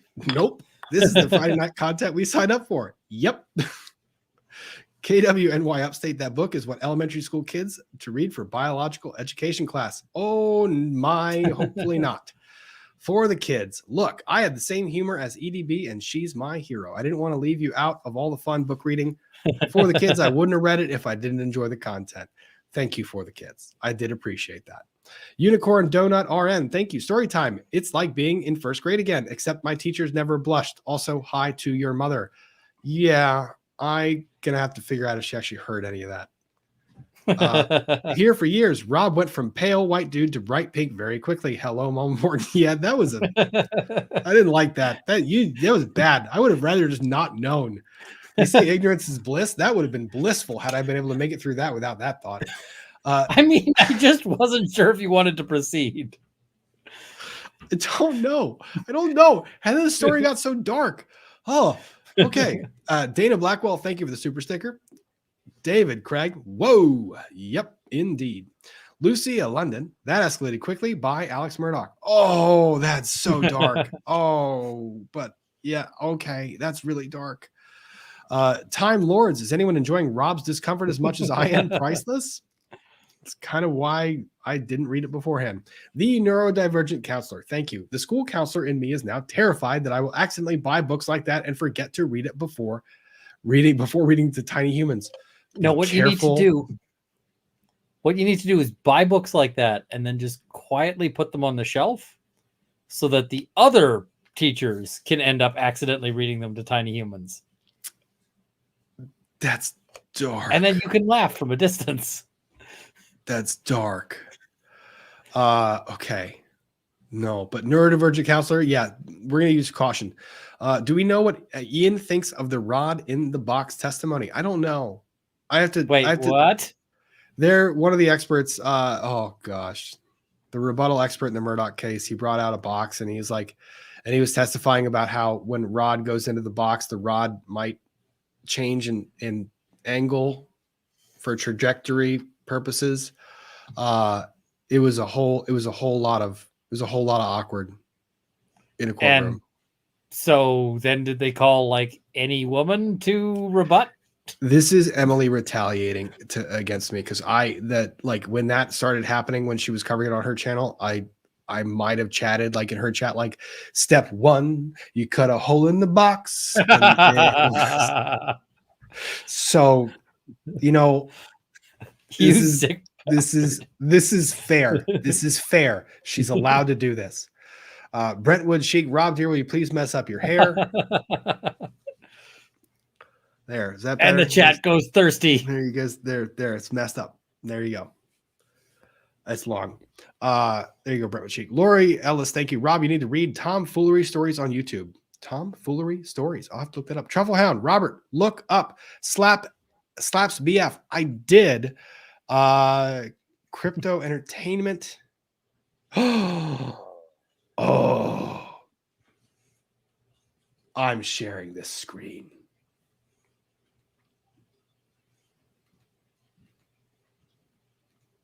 Tab. What do I do? Click S.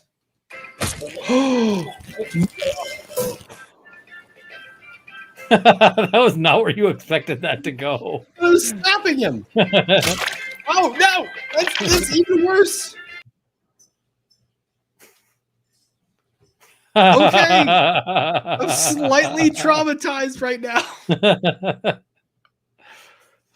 And then you click it, and you just played SBF getting a pickle stuffed in his face on stream.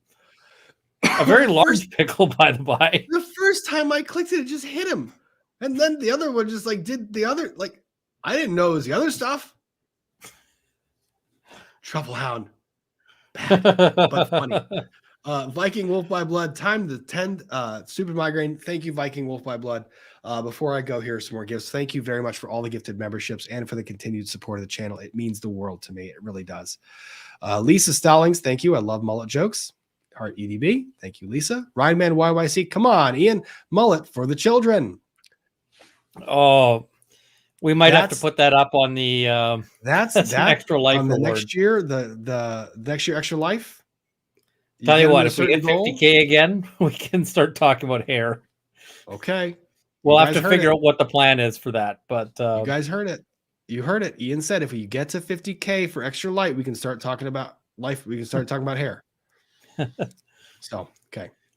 Shaz, thank you very much. Those of us from Melbourne, Australia, laugh into the good coffee because dumb ways to die is now an earworm for everyone else around the world now. It is true. Dumb ways to crime. I'm going to like that. That's fun. Studio Owl, thank you for making Fridays fun and intelligent again. Thank you, Studio Owl. Danielle McNulty, thank you. Hi, random question. My husband wants to know your opinions on the best wood to use to make a longbow. He's made a few that keep cracking upon use. That's interesting. Yew is supposedly the best wood, but because there's a lot of bend. It's resilient. It's not crack. It won't crack on you. That's the problem. A lot of the wood that you'll use can be super brittle. Yeah. And I see people saying, don't, don't mullet the hair. Maybe I'll do something like I will go with purple. We could do a purple hair at 50K. Yeah. Elm might also be good. Dana Blackwell, thank you for the super sticker. The Wanderer, thank you very much. Best entertainment ever. Watching my cat try to catch Rob's cursor on the TV. Yeah, I got to figure that part out to make that cursor disappear. But it's funny. Oh, shit. You just saw it.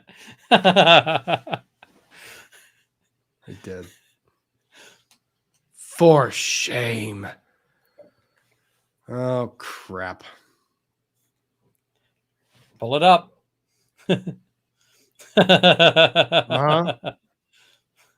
Oh, damn it.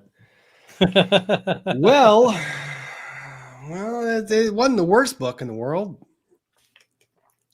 Hi, Mom.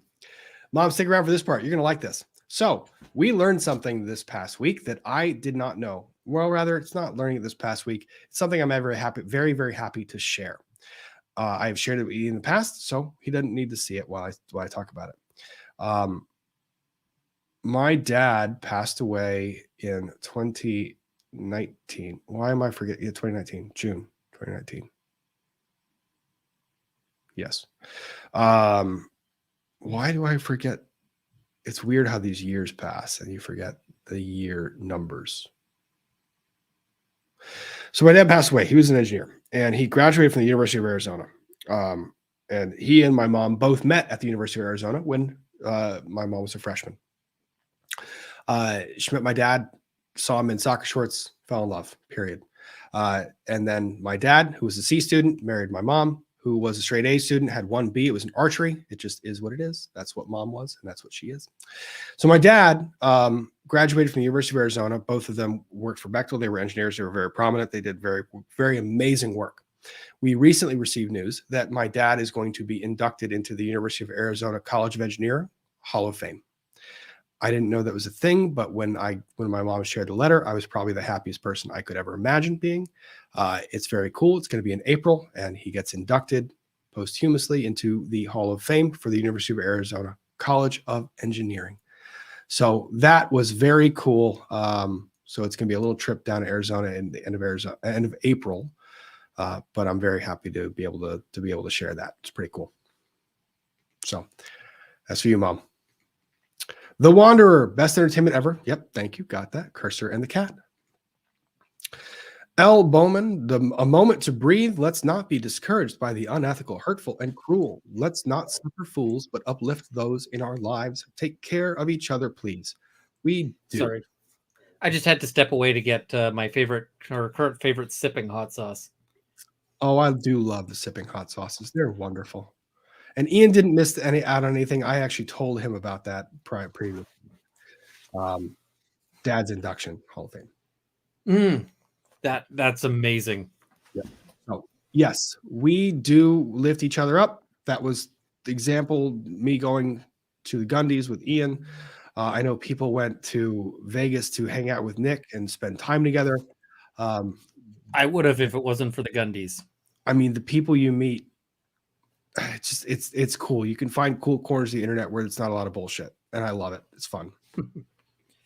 So yes, thank you, L. Bauman, for reminding us of that. Whiskey 77. Oh Lord, it's YouTube's favorite degenerate lawyer law talk with Mike. Love you, Mike.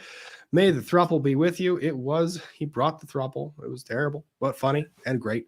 Pixel Pia, thank you. Why did I know that was Swedish pizza? Now I want a Bernays kebab pizza. Oh my gosh, I missed my old Swedish pizza since I moved over the Atlantic. Well, Pixel Pia, I'm gonna have to take you at your word. I really am. Wow, I'm just really glad that Sweden doesn't sort of send much food. Man, Sweden's got some really amazing culinary habits. Salmiak, whatever the hell this pizza is. And like surströmming, all the stuff. I feel like Swedes have broken taste buds or something. I don't know. They raise them differently. Raise them differently. Now, do they ever have salmiak pizza? Oh, that sounds terrible. Somebody in the chat says they're sending you some salmiak. Oh. You're going to have to eat that on stream. You're going to have to eat it on stream. I don't know about that. That's really kind of rough. You got to do it. Yeah, I don't know. Maybe. We'll see. Maybe. I make no promises. Baby Gator, thank you very much. There's a book called Can You Help? Oh, God.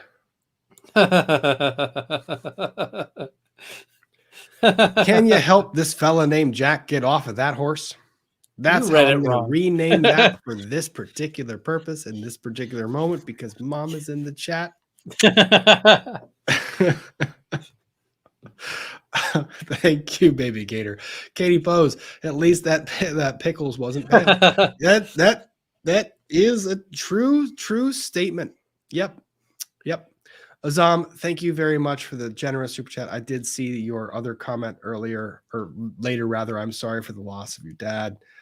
It's difficult, but we had great lives, and you bring those memories on with for the rest of your life. Jeremy Morton, from one Morton to another, thank you very much. That's awesome, Mortons unite, indeed. Mine has an E between the R and T, but it doesn't make us any different. Thank you, Jeremy. Erica, thank you very much. Wouldn't the Favre defamation lawsuit case discovery that might assist with new charges, with new elements to that complaint, could be very interesting. That's the thing that I think that it's like biting off a little bit more than you can chew. A dangerous proposition there with the defamation lawsuit, because it's kind of like bet. And there might be someone who's like, I can prove that this is partially true, or that I didn't act maliciously in saying it. So yeah, that's going to be the real big hurdle, because even if he proves that it's false, and if he doesn't prove that it's false, he's just literally taking a crap in his own bed. Yep, it can be pretty bad. So Samantha Sinus, I just remembered I have friends in Sweden. Gifts must come. And then Samantha Sinus immediately after sending that actually gifted memberships. Thank you, Samantha. Very much appreciated. I've got a can of Surströmming, but it might be too old to eat. But if a non-old can shows up, I might try it. I can't. Just the idea. Just the idea. Travel Hound, shout out to the builders and engineers in here. We are good, if mischievous people. Great news about your dad. Thank you, Travel Hound. That is very much appreciated.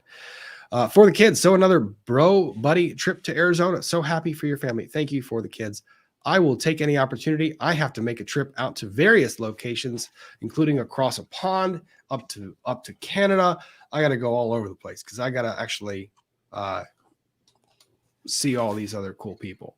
This is probably the most fun part of all of this. So I do want to highlight the gifted memberships that were received tonight. Thank you for everyone who's been so generous. Chris Mullen, thank you. Electra Glide, thank you. Let me see. Viking Wolf My Blood, Mindy Hunt Beach, thank you. Brentwood Chic again. Chrissy Jean, thank you. Ali Foley, thank you. Thank you again to everyone who was so generous with their time and contributions. And thank you, Mr. Runkle, for your time here this evening. And thank you to the mods. Have a blast. So, yep. And I need to go to Nashville too.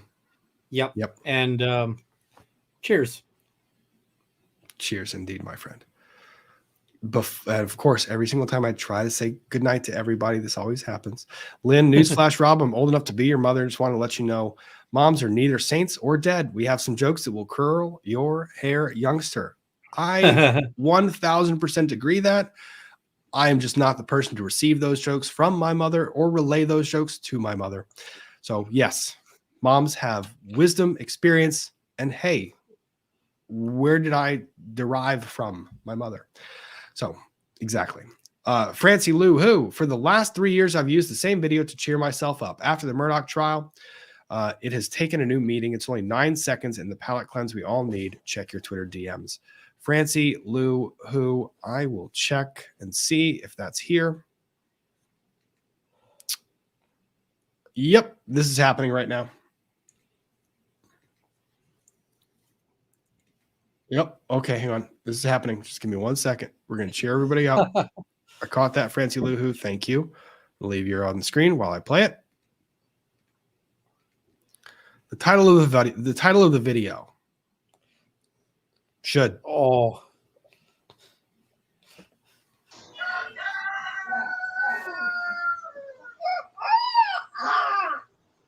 Yep.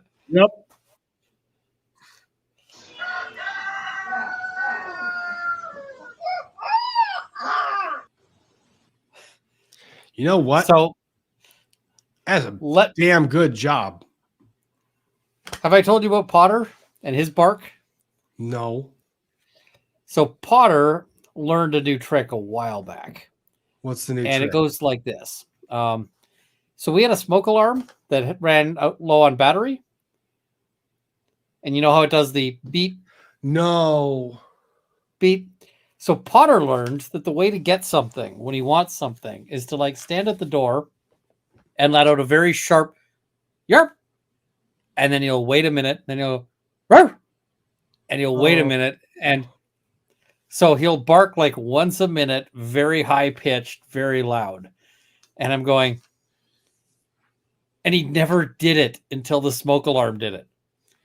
It's like, you freaking dog bastard, you learned from the smoke alarm. Freaking dogs. Yeah. Hey, oh no, Potter learned the smoke alarm beat bark. The beat bark. I'm gonna call it the beat bark. That's great. That makes me happy. Okay. Finishing this He's up. way too smart for my own good. That's definitely true. Jennifer LaFawn, thank you. Congrats to your family and your dad's achievements. On your dad's achievements. I lost my dad 17 years ago today, and the Friday night frenzy laughs are a great mood lift. Jennifer, I'm sorry for that loss. I know that 17 years is still not enough time to make that hurt go away. I'm glad that we're able to lift your mood up a little bit. Cheers to your dad. Thank you. Thank you for that. Cheers. Indeed.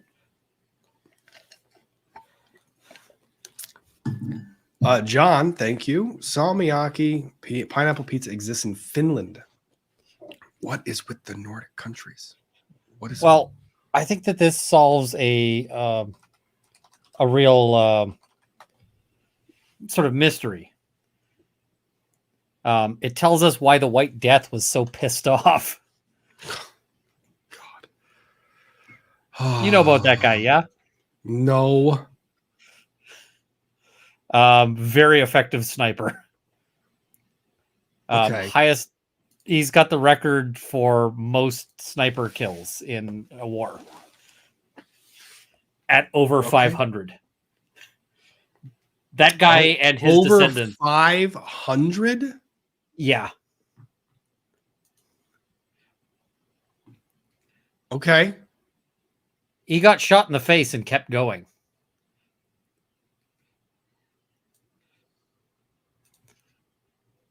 Pretty cool.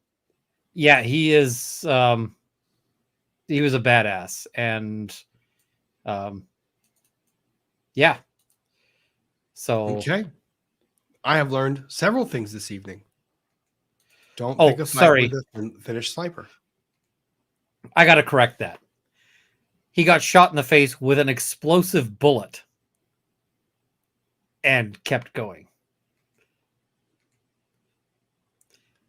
Y'all build people different.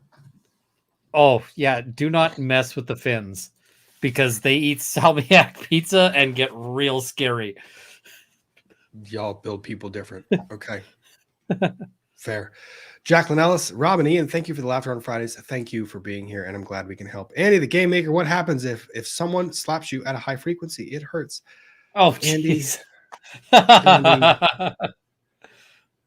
Andy, I needed that juvenile behavior to end this stream. That was fantastic. Thank you very much. All right.